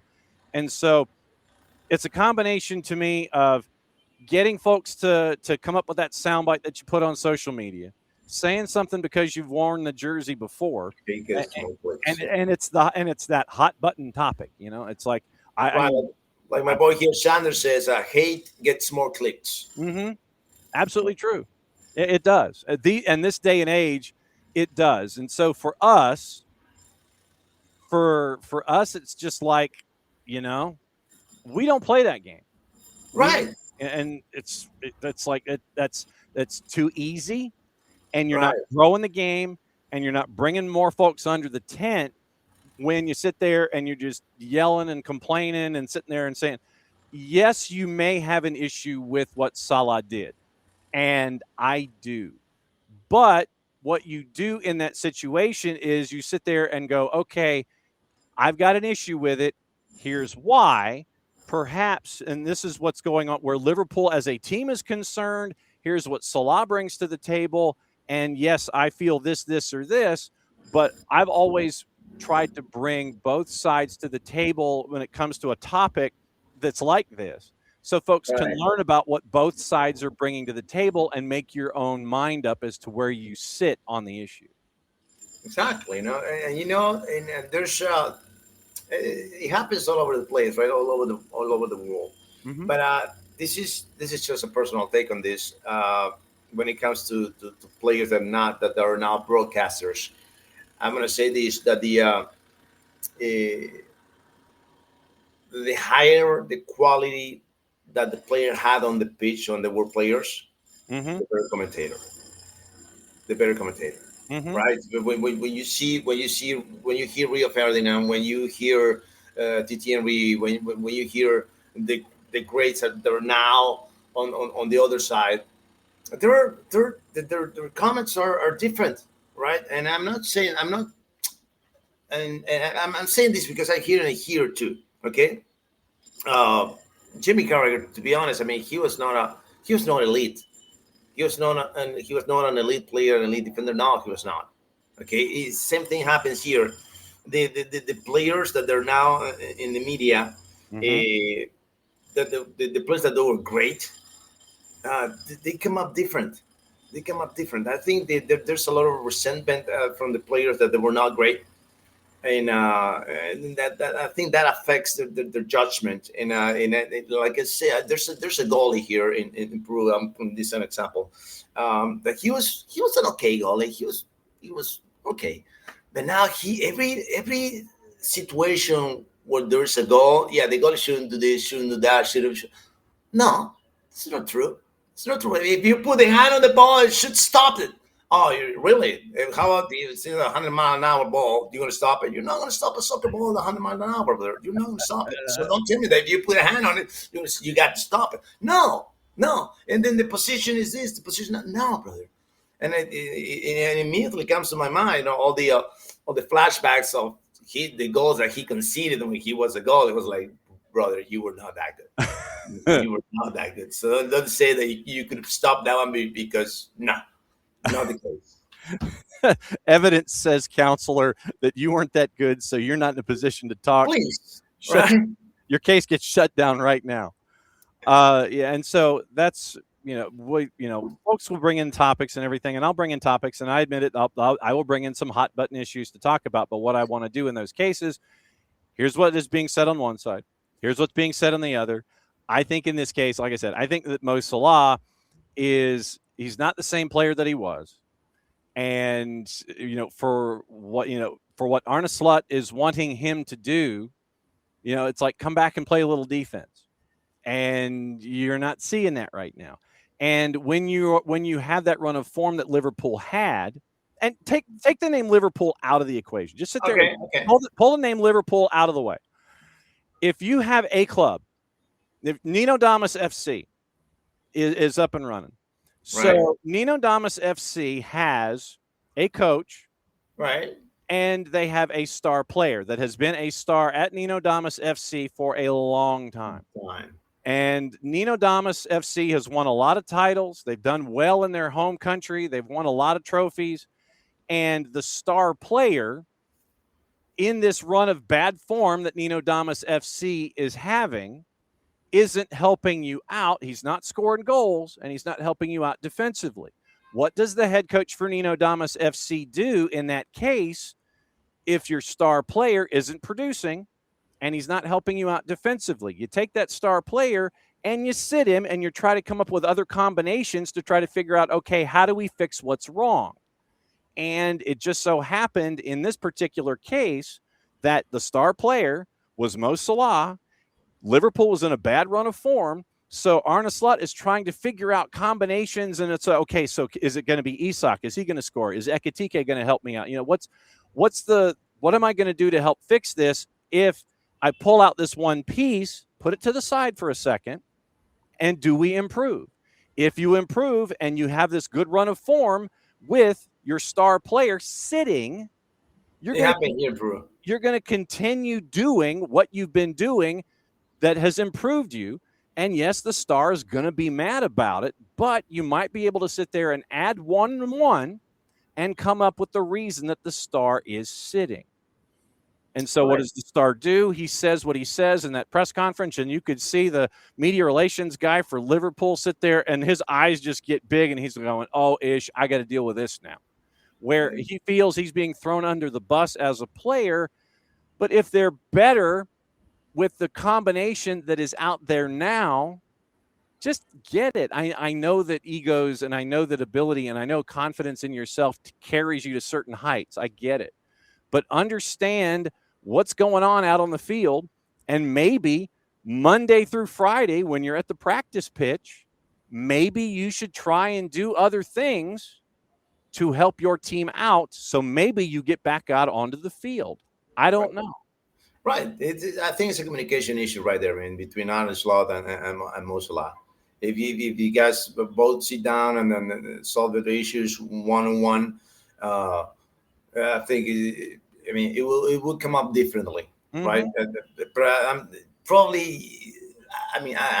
I'm not there for what I'm getting. The vibe that I'm getting from Arne Slot, it's kind of like, I don't know that I don't think he's that approachable. I don't know. I just got that feeling. And he's got his thing where it's, like, dude, here's my system. This is what I'm up to. Right. And hey, it's working right now. And no offense, but it's working. And so, just tight them when you get in better form, you get back on the pitch. Yeah. So, literally, that to me is it. But I know that players have to do certain things and all that kind of stuff. Okay. Last topic with you, Niko Moreno and Jarrett Smith joining us around the corner. So, last topic, The Nino Damas World Cup prediction no one wants to hear but needs to hear. What is that prediction, sir? It took a long time for Miroslav Klose, for Ronaldo Nazario Lima, for even Pele to get the numbers that they got in the history of the World Cup, right? 16 goals, 15 goals, 14, 15, 12 goals, you name it. With this 48 team format, with Curacao, with Haiti, with all the the newcomers, all the Cinderellas of this tournament, we're gonna see the numbers blowing up. I mean, we're gonna see players scoring 4, 5, 16. I don't know.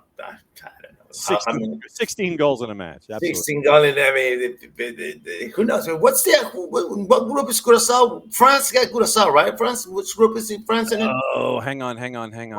Just to give you an idea, there could be numbers that we're going to see 8-0, 9-1. Players scoring 2 hat tricks in the group stage.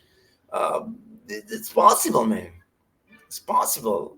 Look at it that way, man. So probably, yeah, we want to see numbers that the stats are gonna be delusional from this World Cup. That's what I'm thinking. It's just after watching the draw, like, yeah, Uzbekistan, man, really. Okay, so Curaçao's in Group E with Germany, Ivory Coast, and Ecuador. You've got Germany's gonna put 7 goals in. You've got Group G that's got Belgium, Egypt, Iran, and New Zealand. That's an okay group. Yeah, so Algeria, Argentina, Austria, Jordan in Group J. Uzbekistan, Colombia, New Caledonia, Jamaica, DR Congo, Portugal. That's Group K. Yeah, that's the one. Portugal. I've seen Portugal scoring out of the group stage with, 25 goals, man. Okay. And then Uzbekistan, Colombia, and either New Caledonia, Jamaica, DR Congo is the one that comes out of the intergalactic playoff to go into Group K. And then Group L, England, Croatia, Ghana, Panama. So you're looking at like Group K, and you're looking at England with Panama again. Huh? England put like 7 the last time around. I think they put 6 or 7 on Panama in Russia. I think they put 6, if I'm not mistaken. Yeah. So you're looking at Group. Yeah, you're looking at that group, and you're looking at Group E, where all the chaos could happen with all those things. And then, yeah, I mean those two might be the ones that might get away from folks. Okay, so what's going on this weekend with you and GOLTV? What you calling? What you doing? Brother, we're doing Liga Portugal right now, so we're gonna call the Monday Night Soccer with Porto and Estrela Amadora. We're doing Sporting on Saturday. What time is it? 3:30, I think. Let me see. Yes, you're the 3:30 with AFS. Yeah. That's I'm gonna see lots of goals, man. Lots of goals in those 2 games, man. And I'm saying the Sport is gonna put 4, and then Porto's gonna put 5 on them. So okay. I'm gonna be happy. So I'm gonna rest my pipes because I'm gonna be busy calling lots of goals from those 2 games, man. You are Sporting a minus 1250, hosting AFS, who's a plus 2280. Porto Monday Night Football. Yeah, Porto is a minus 526. Estrella is a plus 1250. As always, my friend, great to see you. We'll catch up with you again next week. Love you very much and be safe. And will you tell the people will you tell your mom drilling outside in the street not to use a drill while her son's on the show? Hey guys, stop it. Thank you, Johnny. We'll see you next week, guys. All right, be good. There goes Nino, and here comes Jarrett. And Jarrett, we're waiting for our buddy Niko Moreno. So what is on your mind here this morning on a Thursday as we've caught up with Braden Dunham on a bus, caught up with Glenn Davis in Houston, caught up with our buddy Nino Torres in Lima, Peru, and we wait for Seattle to chime in? Well, you got to be patient. It's only 7:34 out on the West Coast. You just got to be patient with people sometimes. I know. It's an early morning. Some of us had late nights because we went to embrace sporting disappointment. Yes, that is absolutely giving up a goal with 50 seconds left in the 3rd period. Yeah, see, Jared is now sampling the National Hockey League with your Utah Mammoth.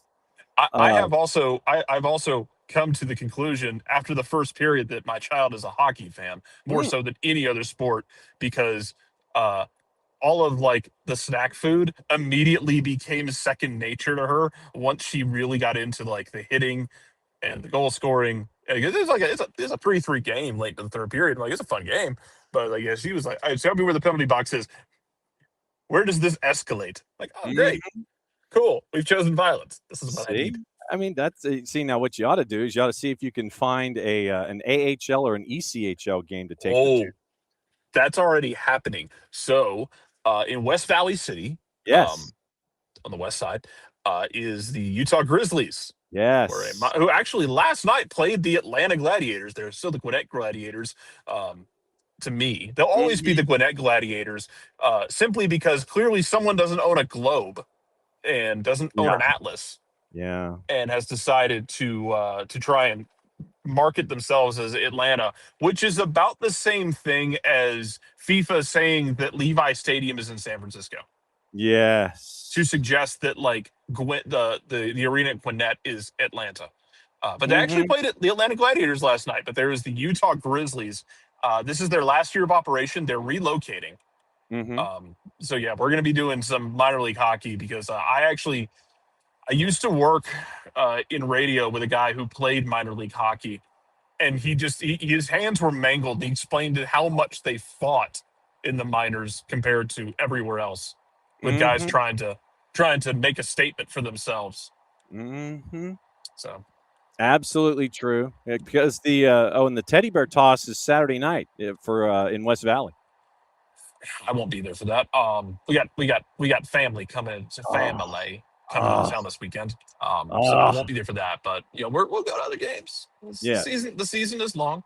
Yes, and the boss always enjoys going to see the Gwinnett Grizzlies because we would get tickets in the 100 level, but we get them in the end zone, so we could basically sit wherever we wanted to sit, and you could get a double wine. And I will always tell people, like, go to those minor league hockey games because the tickets are cheaper. Like, you can sit on the glass for like $25 if you pick your spots. And the concessions are going to be slightly less absurd. Although out here, I'll send it to you on Instagram. Out here, there is a company called the Dangerous Pretzel Company that sells at the Delta Center, and it is a pretzel that is bigger than your head. Okay. It's very good. It's delicious. But you can just buy this comically massive mammoth pretzel. If only the team scored as much as the pretzel does. Because, man, there's issues. Well, their power play is just plain bad right now. That's part of the problem. And the other part of the problem is they don't have anything in their online shop. Yeah, well, keep in mind they're functioning as like a second-year team at this point because I was explaining to one of my coworkers, there's a company outing we're at. He's from Boston originally, so he's a Bruins fan. And he's like, so explain the Thrashers to me. And I'm like, I just took a deep breath. I'm like, I don't have the time for this. How many hours do you have with which I can explain the Atlanta Spirit Group and the Thrashers? You don't want to. And the failure of Atlanta. Don't even get me started on Atlanta Spirit. But yeah, this is like it's a second-year team. I mean, they came from the Broken Coyotes, Utah Hockey Club to the Mammoth, and yeah, it is what it is.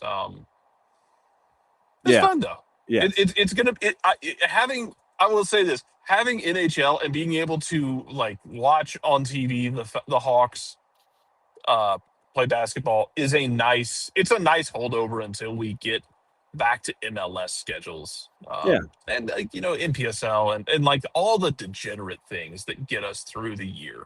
Yes. So Nico Jarrett, now that he is in Salt Lake City, we're trying to make sure that he gets as much hockey as possible in the in-betweens until soccer training camps kick back in. So he's going to watch an East Coast League. He's watching minor league stuff. He's watching the Mammoth play, and his daughter. How old's the daughter? How's Ivy Board now?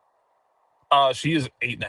So you've got an 8.5-year-old daughter who has now become addicted to hockey. Yeah, wow. I mean, and she's already into. She was going to soccer games, but when she was like in utero, so that part was already done, and she's excited to actually go see more games in the spring. But yeah, we'll get there when we get there. Yes. We bring in our buddy Niko Moreno from Pulso Sports and Sounder at Heart. I offer my salute to you, sir. And it's always great to see you on a Thursday, on a normal day. Roster decisions, free agency is opening up, and you got folks that are leaving and heading to Liga MX. Were you surprised that that Danny Leyva finally has made his way down to Liga MX with the timing of it? Did it seem like it was dragging its feet a little bit, or was this in the timing pattern that you were thinking this was going to go down?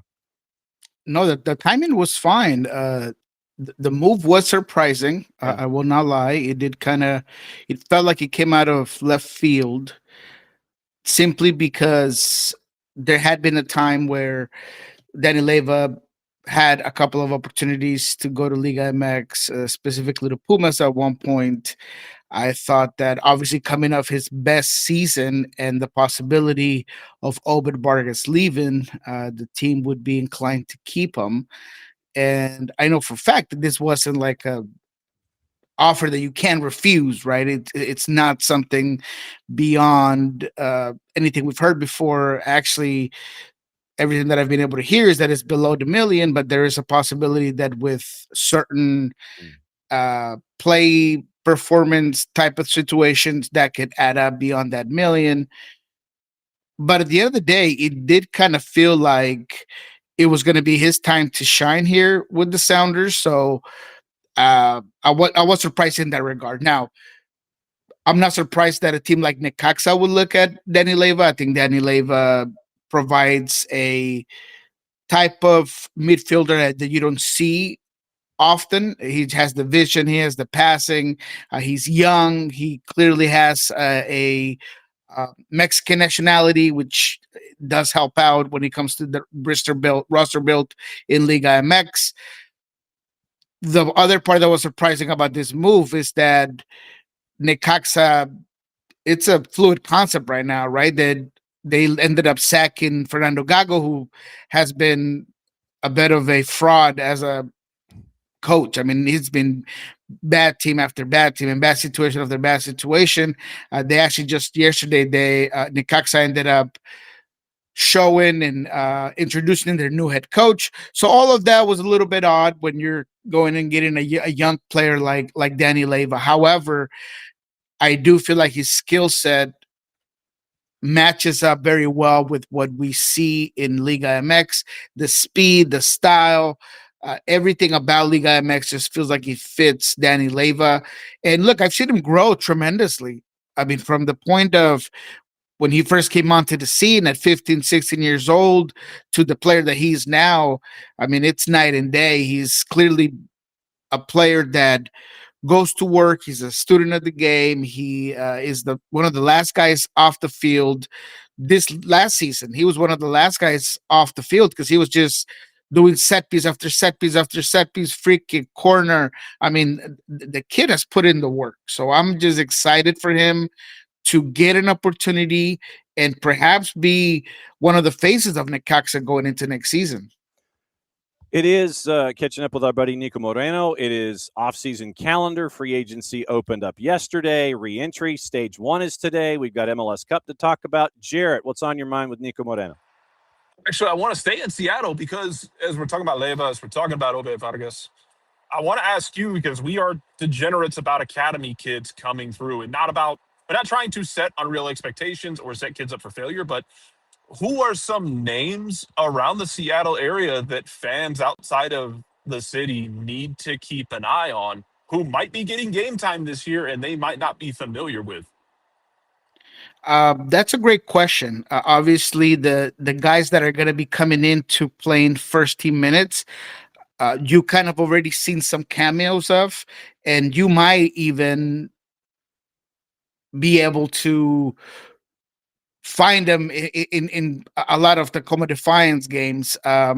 So all of that to say that I think guys like Peter Kingston, who did get a cameo with the team last season, he's obviously a young player that can play center midfield. He could play it right back. He is a guy that is a very coachable guy. He has that Sounder DNA, that Brian Smetzer type of effort and willingness to put in the work. I think a guy like Santiago Gomez is another player that this team has rated extremely high. He's a center midfielder. He could play attacking midfielder. He's played on the outside. Some people might think that he's more of a winger. I tend to think that he's more of a central player. He's a guy that I really do think you're gonna, if not see him in a first team contract, he's gonna get a lot of minutes throughout the year, specifically with all the tournaments that will be happening. And that right now, this Sounders depth is not what it was last season. And I don't necessarily expect a bunch of moves here in the winter window. They're probably going to want to see what they have within Tacoma and within the roster right now.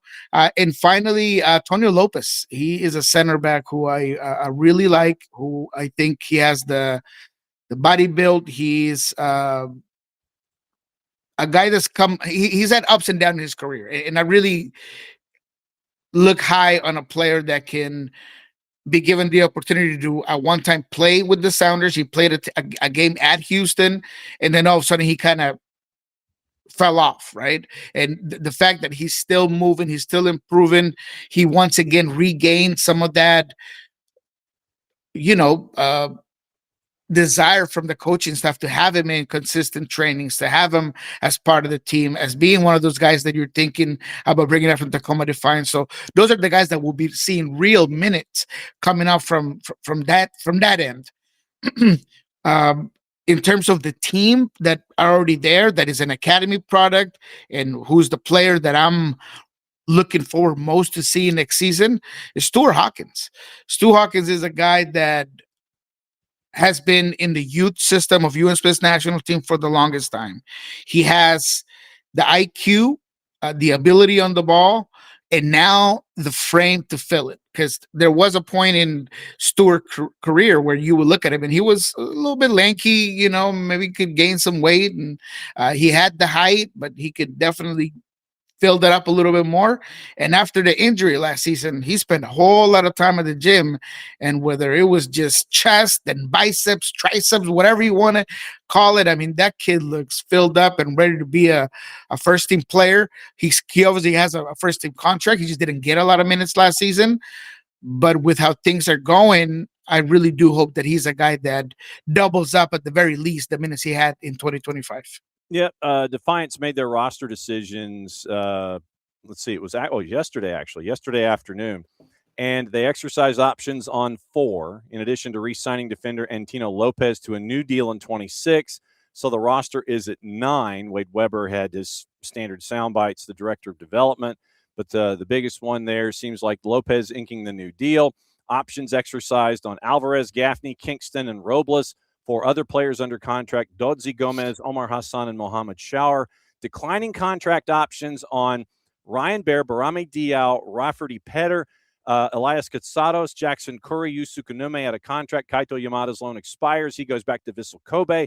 Sukunome remains in active discussions with the organization. Sukunome has been a guy that you've brought up on multiple occasions that you're kind of looking at to see what his next level is and what his ceiling can be inside the organization. Yeah, that's a very sneaky way to say we're talking to the player, because I do believe that he's going to be signed to the first team. I mean, clear cut, plain and simple. He is an attacking midfielder that just plays the part. And he, whether it was Open Cup games or Tacoma Defiance games or in training during the week, he was a guy that just made you turn. Who's that? What number is that? I mean, Yu Tsukunome, I feel like the way that was phrased in this specific release about the Tacoma Defiance moves, all it's saying is that he's no longer going to be a Tacoma Defiance player. Okay. And he's clearly going to make the move there with the Sounders. So there is room for improvement athletically, dynamically. The speed of the game is going to change. But I said this about not a lot of players, but about specific players, and it always seems to translate pretty well, is whenever I hear from senior players about Tacoma Defiance players or academy players, because they just played that well during training or a scrimmage, that's where I gravitate. That's where I'm like, okay, let me mark this guy on my notepad. Yusa Konome 3, 4, 5 times last season. I had several players come in and be like, hey, that kid, he's got it. So I do feel like he's going to be a guy that's going to sign with the team, and it's going to be interesting to see how he plays out. Jared Smith for Niko Moreno on a Thursday, as we do Thursdays with Niko around MLS. So shifting back to the grand scheme of things, MLS Cup last weekend went chalk in a lot of people's minds. What was your grand takeaway from 90 minutes that saw Messi finally get to the top of the mountain in MLS? My final conclusion is that it was anyone's game. It was extremely competitive final. The stars didn't necessarily shine to the point of that it was the whole game, but Messi just has the edge because all it takes is 3 or 4 moments during the game for him to put his signature on it. And I think I put that out there on the socials. He just put his signature on it. I mean, if you look at that game, there wasn't a lot of room that was given by Vancouver. I thought they played him well. I thought that they took away his avenues to create times for whether it was in transition or positionally. If you look at that game during the first half, there's a conversation with one of the coaches from Inter Miami, and he's like, we need to get the ball more. How do you get Messi involved? You need the ball. So Vancouver did a really good job as just eliminating and minimizing the amount of time on the ball that Messi had. But all he needs is 2-3 moments. And that's what you saw. I mean, it was just the brilliance of that last goal, right? I mean, it's a ball over the top from Jordi Alba, the way he receives it, the way he touches it and just chips over the defender. And then Allende breaking the season record, showing any doubter that he was a guy that came as a prospect, that I remember clearly being a guy that you could not take your eyes off when he played for Godoy Cruz in Argentina. He had a bad stunt in Europe, and now with Inter Miami, he redid his career, and he looked amazing.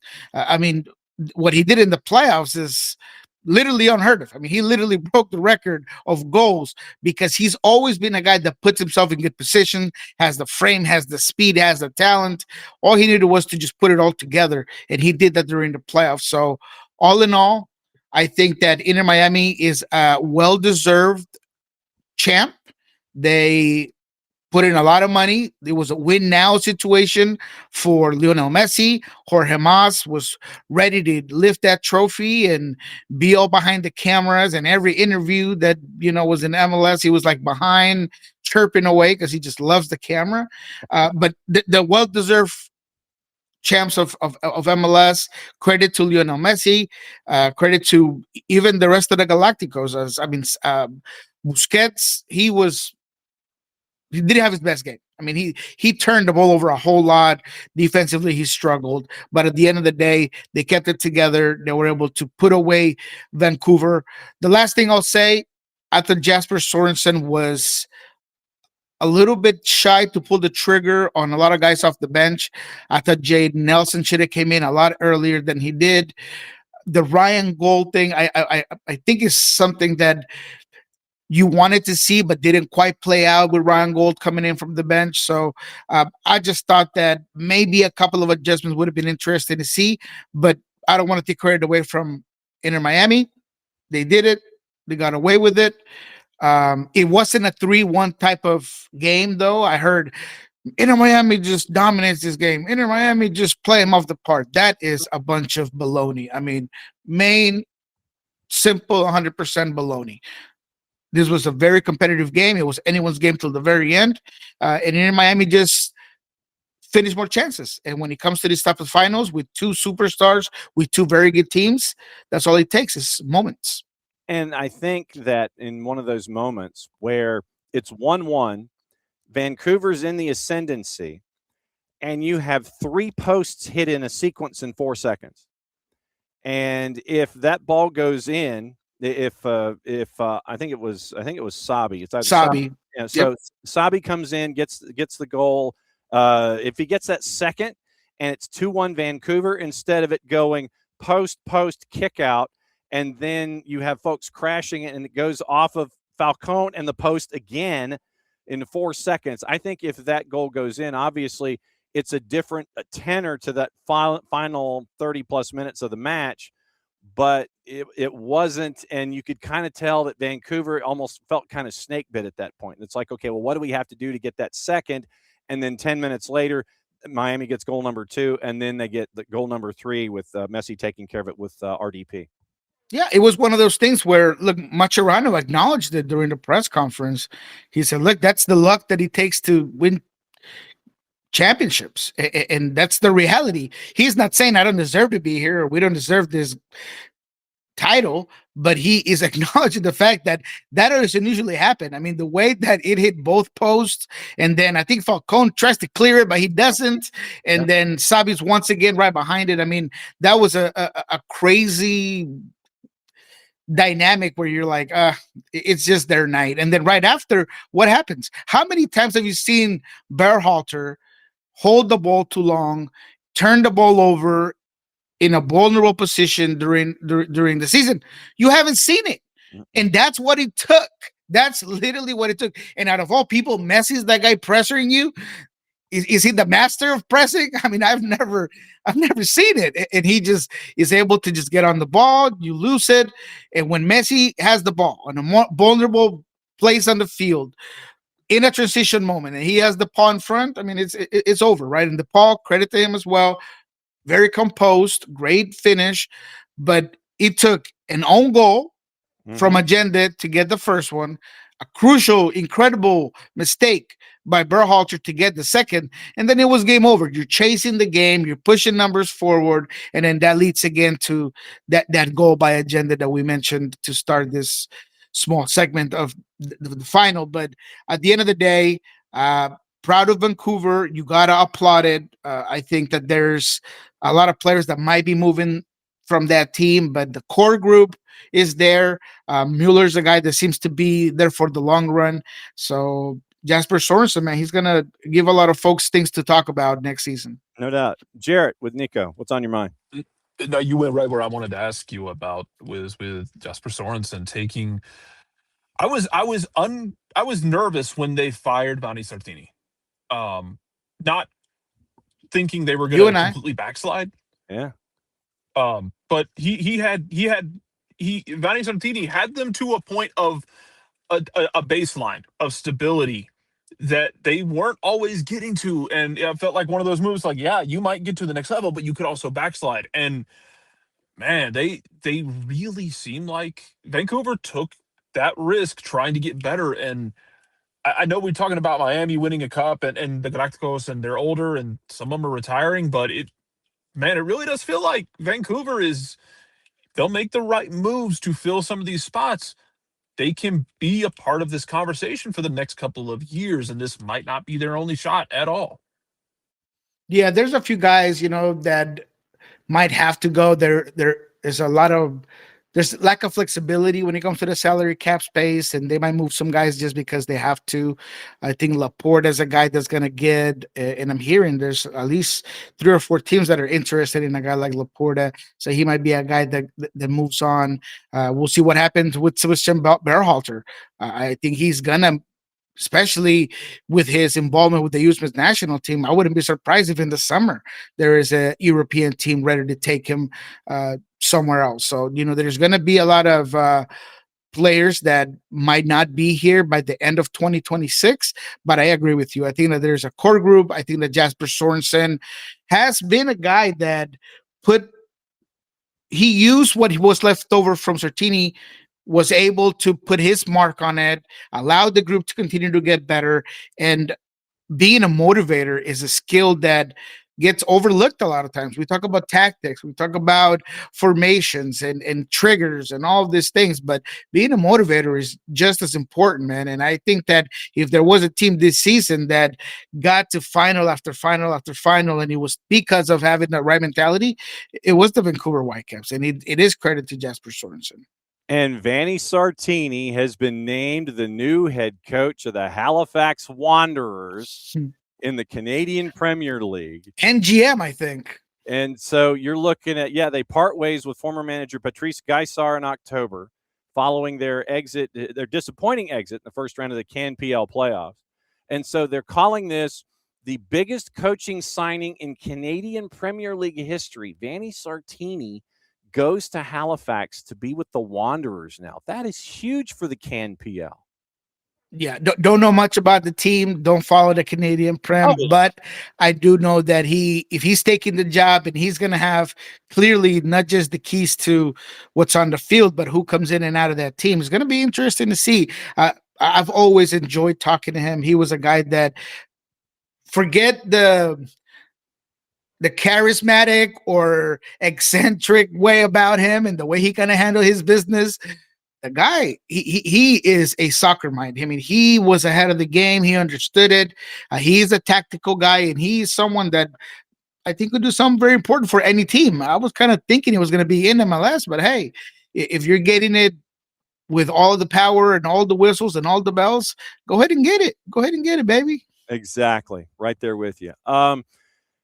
Window's now open for free agency. It opened yesterday around lunchtime, and we're there in that window now. Re-entry, I think, is coming up in 2 hours, if I'm not mistaken with my timing. How active are you thinking that, say, Western Conference teams, not just Cascadia, not just Seattle, but how active are you seeing, say, West Coast teams, Western Conference teams when it comes to free agency and trying to fill out roster spots? I think there is going to be a lot of movement from teams like Austin. That one comes to mind. San Jose. We don't know what's going to happen with Espinoza. It sounds like there was a point where I had heard internally that there was confidence that he was going to come back and it was going to be no issue, but that is now come and gone.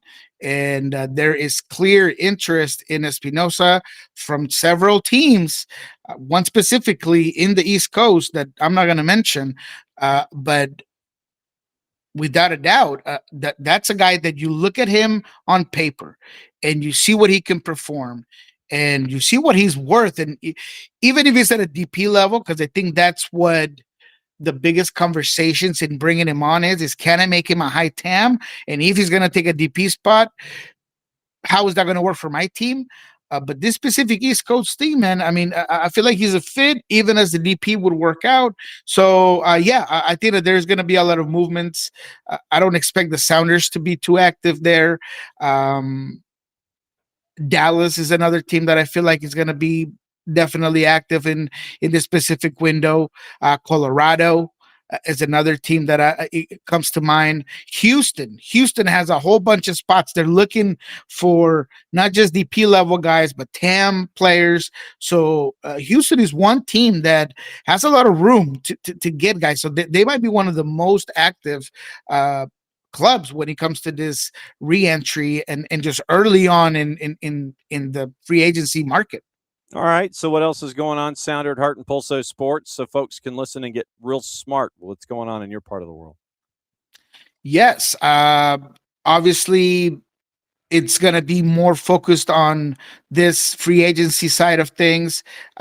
We have some, not reruns, but we have some of our best moments from 2025 that are going to be coming on both Pulso Sports, Lobbin Scorchers, and everything in between. So go ahead and check that out. It's going to be very interesting. I do have a couple of planned interviews with former Sounder players, former MLS players even, that might be interesting to catch back up on and see what they're doing, where they're going. So in terms of Pulso, we do have some interviews that are going to be there for you guys to get. And then when it comes to Lobbin Scorchers and when it comes to Sounder Hard, we do have some planned things there for the off season as we break down what was 2025 and some of the most interesting moments, takes. And those are always fun to go back and watch. Yeah, and figure out, well, and if it's somebody like me, you always get to figure out, okay, so how wrong was Nelson? And traditionally, the answer is, oh, he's been incredibly wrong. Absolutely. As always, my friend, it's great to see you, and we'll catch up with you again next week. I will be one tired dude catching up with you next week because Jason, I think, is going to be doing shows next week because I have high school football championships Monday, Tuesday, Wednesday at Mercedes-Benz Stadium. So my first day out of that loop will be catching back up with you and Nino a week from today. So I'm going to be sitting there and going, okay, what are we talking about? What did I miss? And so I'm going to have you thought that traditionally this bad boy is hanging out with me on a normal Thursday. It's going to be like that big. It's going to be a big gulp, brother. As you have the matching Tupac champ Washington State Cougars. Now, did you win the Tupac or did Oregon State win the Tupac this year? The Pac-12. No. What's left of Yeah, it? no, I think it's Oregon. Okay. So as you are a Palouse dad, you're a Palouse papa now. And that's I'm a papa. Yeah, he's actually back. I just picked him up. He's here for the winter break. So that's been kind of fun to just see him back here. I think he misses home. Definitely. He doesn't have to make his own stuff, doesn't have to do a lot of stuff. laundry, Receive friends. laundry, yeah, bringing the laundry home, all those kinds of things. As always, my friend, it's great to see you. Great to catch up. Thank you, John. Appreciate it. And we will catch up with you. And I'm just gonna look. I'm just gonna roll out the carpet and go, dude, talk. Let me know. Gotcha. I'm gonna try to have some stuff ready. I think that we're gonna have some things to talk about. I think that the Paul Rothrock thing might be something that we could talk about next season. Just it's not there yet. You know, I checked the temperature on that turkey and it's not ready to be out yet. So, you know, I think that when it comes to Paul Rothrock move, I think there's going to be some interesting storylines here with the re-entry draft. So, yeah, man, we'll have plenty to talk about next week, I think. You got it. We'll catch up with you soon, my friend. Great to see you. Thank you. There he goes. There's Niko Moreno. He's going to go enjoy his coffee now. And he's going to, he's going to go back and catch up with his kid who's back home from Washington State. Very, very cool. All right, let's take the tour, let you know what's happening when it comes to transactions, who's in, who's out. There have been some things that have happened. Free agency opened 1 o'clock yesterday afternoon, so we're keeping an eye on that. Reentry process stage 1 is today at 1 o'clock Eastern time. And so reentry stage 1 and 2, reverse order of the 25 finish. Eligible players who are 22, at least 22, have a minimum of 1 year service, not eligible for free agency. Out of contract player who has received a bona fide offer from his current club, not eligible for the reentry draft, and MLS Cup presented by Audi Champs. The 4 rings, that means that Messi and Friends are your 30th pick. And so then end of year waivers closes at 5 today, conducted in reverse order of the 2025 finish. Eligible for selection players who don't meet the minimum requirements for reentry process or free agency, and that takes care of this week, in addition to the college showcase, which is going on in Mesa, Arizona between now and the 13th. So that's where things are in Major League Soccer, at least with deadlines and such. Columbus re-signs Evan Bush. We had that conversation a bit with Chris Doran back on Tuesday. Evan Bush is back. CF Montreal has acquired defender Brian Vera from RSL, and the number that I saw was $1.5 million, up to $1.55 million in Garber bucks and a sell-on percentage for RSL in this. 26-year-old Colombian international, $1.2 million in GAM across the next 2 seasons, and then you get another $350 possible in performance-based GAM, retaining a sell-on fee. New deal with Montreal through 27-28 and option years 28-29 and 29-30. Lucas Saputo had his quote, past 3 years with RSL, 6+3 in 92 games across all comps before joining RSL, played for America de Cali, 2 senior caps featured in the 2019 FIFA U20 World Cup. Also on the board, interesting signing for Chicago Fire, as Jason Shukaluk has been inked to a deal, and Shukaluk was the leading goal scorer for Fire 2 last year. So the Fire signed Shukaluk to a first team deal. So 26 season options, 27 and 28. Last season, won the Golden Boot in MLS Next Pro, 20+4 in 22 matches, made the year-end best 11 and was an MVP finalist. Had the 1 match for Chicago on a short-term loan, subbing in June of 25 against DC United. Came in on the Super Draft after playing college soccer at Akron. So interesting signing for Chicago Fire, bringing him up to the first team. And so that will be an intriguing look to see how that falls this season with Chicago. Also on the board, We mentioned the Santi Pizza signing yesterday for Atlanta United. Sporting Kansas City has acquired Stefan Cleveland in net from Austin FC. CF Montreal has also acquired Dagger Dan Thorhalson from Orlando City. So Dagger Dan goes for up to $625 in GAM and a sell-on percentage. $500,000 in GAM, could get an additional $125 in conditional and retaining a sell-on fee. Dagger Dan under contract through 27-28 with an option for 28-29. So that is with Thorhalson in Orlando, 9+11 and 116 appearances across all comps, 7 caps with Iceland, recently featuring in the 2025 June friendly against Scotland. So Dagger Dan is now a part of Montreal as well. So interesting pickups. You get 2 defenders in Brian Vera from RSL and Dagger Dan Thorhalson from Orlando. So you're working out of the back. So we'll see what happens there. Once again, tomorrow it is seeing if we can check in with our friends at Beyond Goals Mentoring. We're also going to hear from Jesse Adcock, the host committee lead for FIFA in Vancouver as a host city. So we're going to find out what's going on there and get you ready for the weekend on a couple of different fronts. And we'll find out what's up as we head into a very, very busy weekend. So tonight, for me, leaving Atlanta middle of the afternoon, heading up to Rome. So I will be in a hotel room in Rome doing the show tomorrow, just to give you a heads up. Background's going to look a little different, but I'll be in a hotel room in Rome doing the show tomorrow, and we will do it. We'll let you know everything for the weekend. Once again, catch up with our friends, hopefully from Beyond Goals Mentoring, and find out what's going on, get your update on Vancouver as a host city getting ready for 2026. And that's been a fun series to piece together as well, finding out what's going on with everyone around the planet as they're getting ready to be a host city coming up in June. So we're trying to catch up with each host and find out where they are, what they might need to work on, any concerns that they have, and where they are in their big rundown of getting everything ready for the world when the world shows up in 2026. So it's very, very cool that these cities are and the host committees are opening up to us, and they're letting us know what's going on. And it's a great education for us and hopefully for you as well. One quick note on at Tadeo Allende. It looks like River Plate is monitoring, and Inter Miami is looking to re-sign as the loan from Celta de Vigo is ending. So Inter Miami looking at Allende from Celta de Vigo, River Plate also monitoring the situation, I guess, if it goes sideways once the loan is officially over when it comes to Tadeo Allende. All right, let me check the papers really quickly so we can sit here and go find out what's going on the planet. And let's see if I've missed any headlines. Obviously, if you've missed Morning Espresso, go ahead and catch Jason up with that. And he takes you around the planet and lets you know what's going on there and get you ready for your day. First quarter profits for Manchester United rise to £13 million after 450 redundancies. So 450 redundancies, and you're now up £13 million.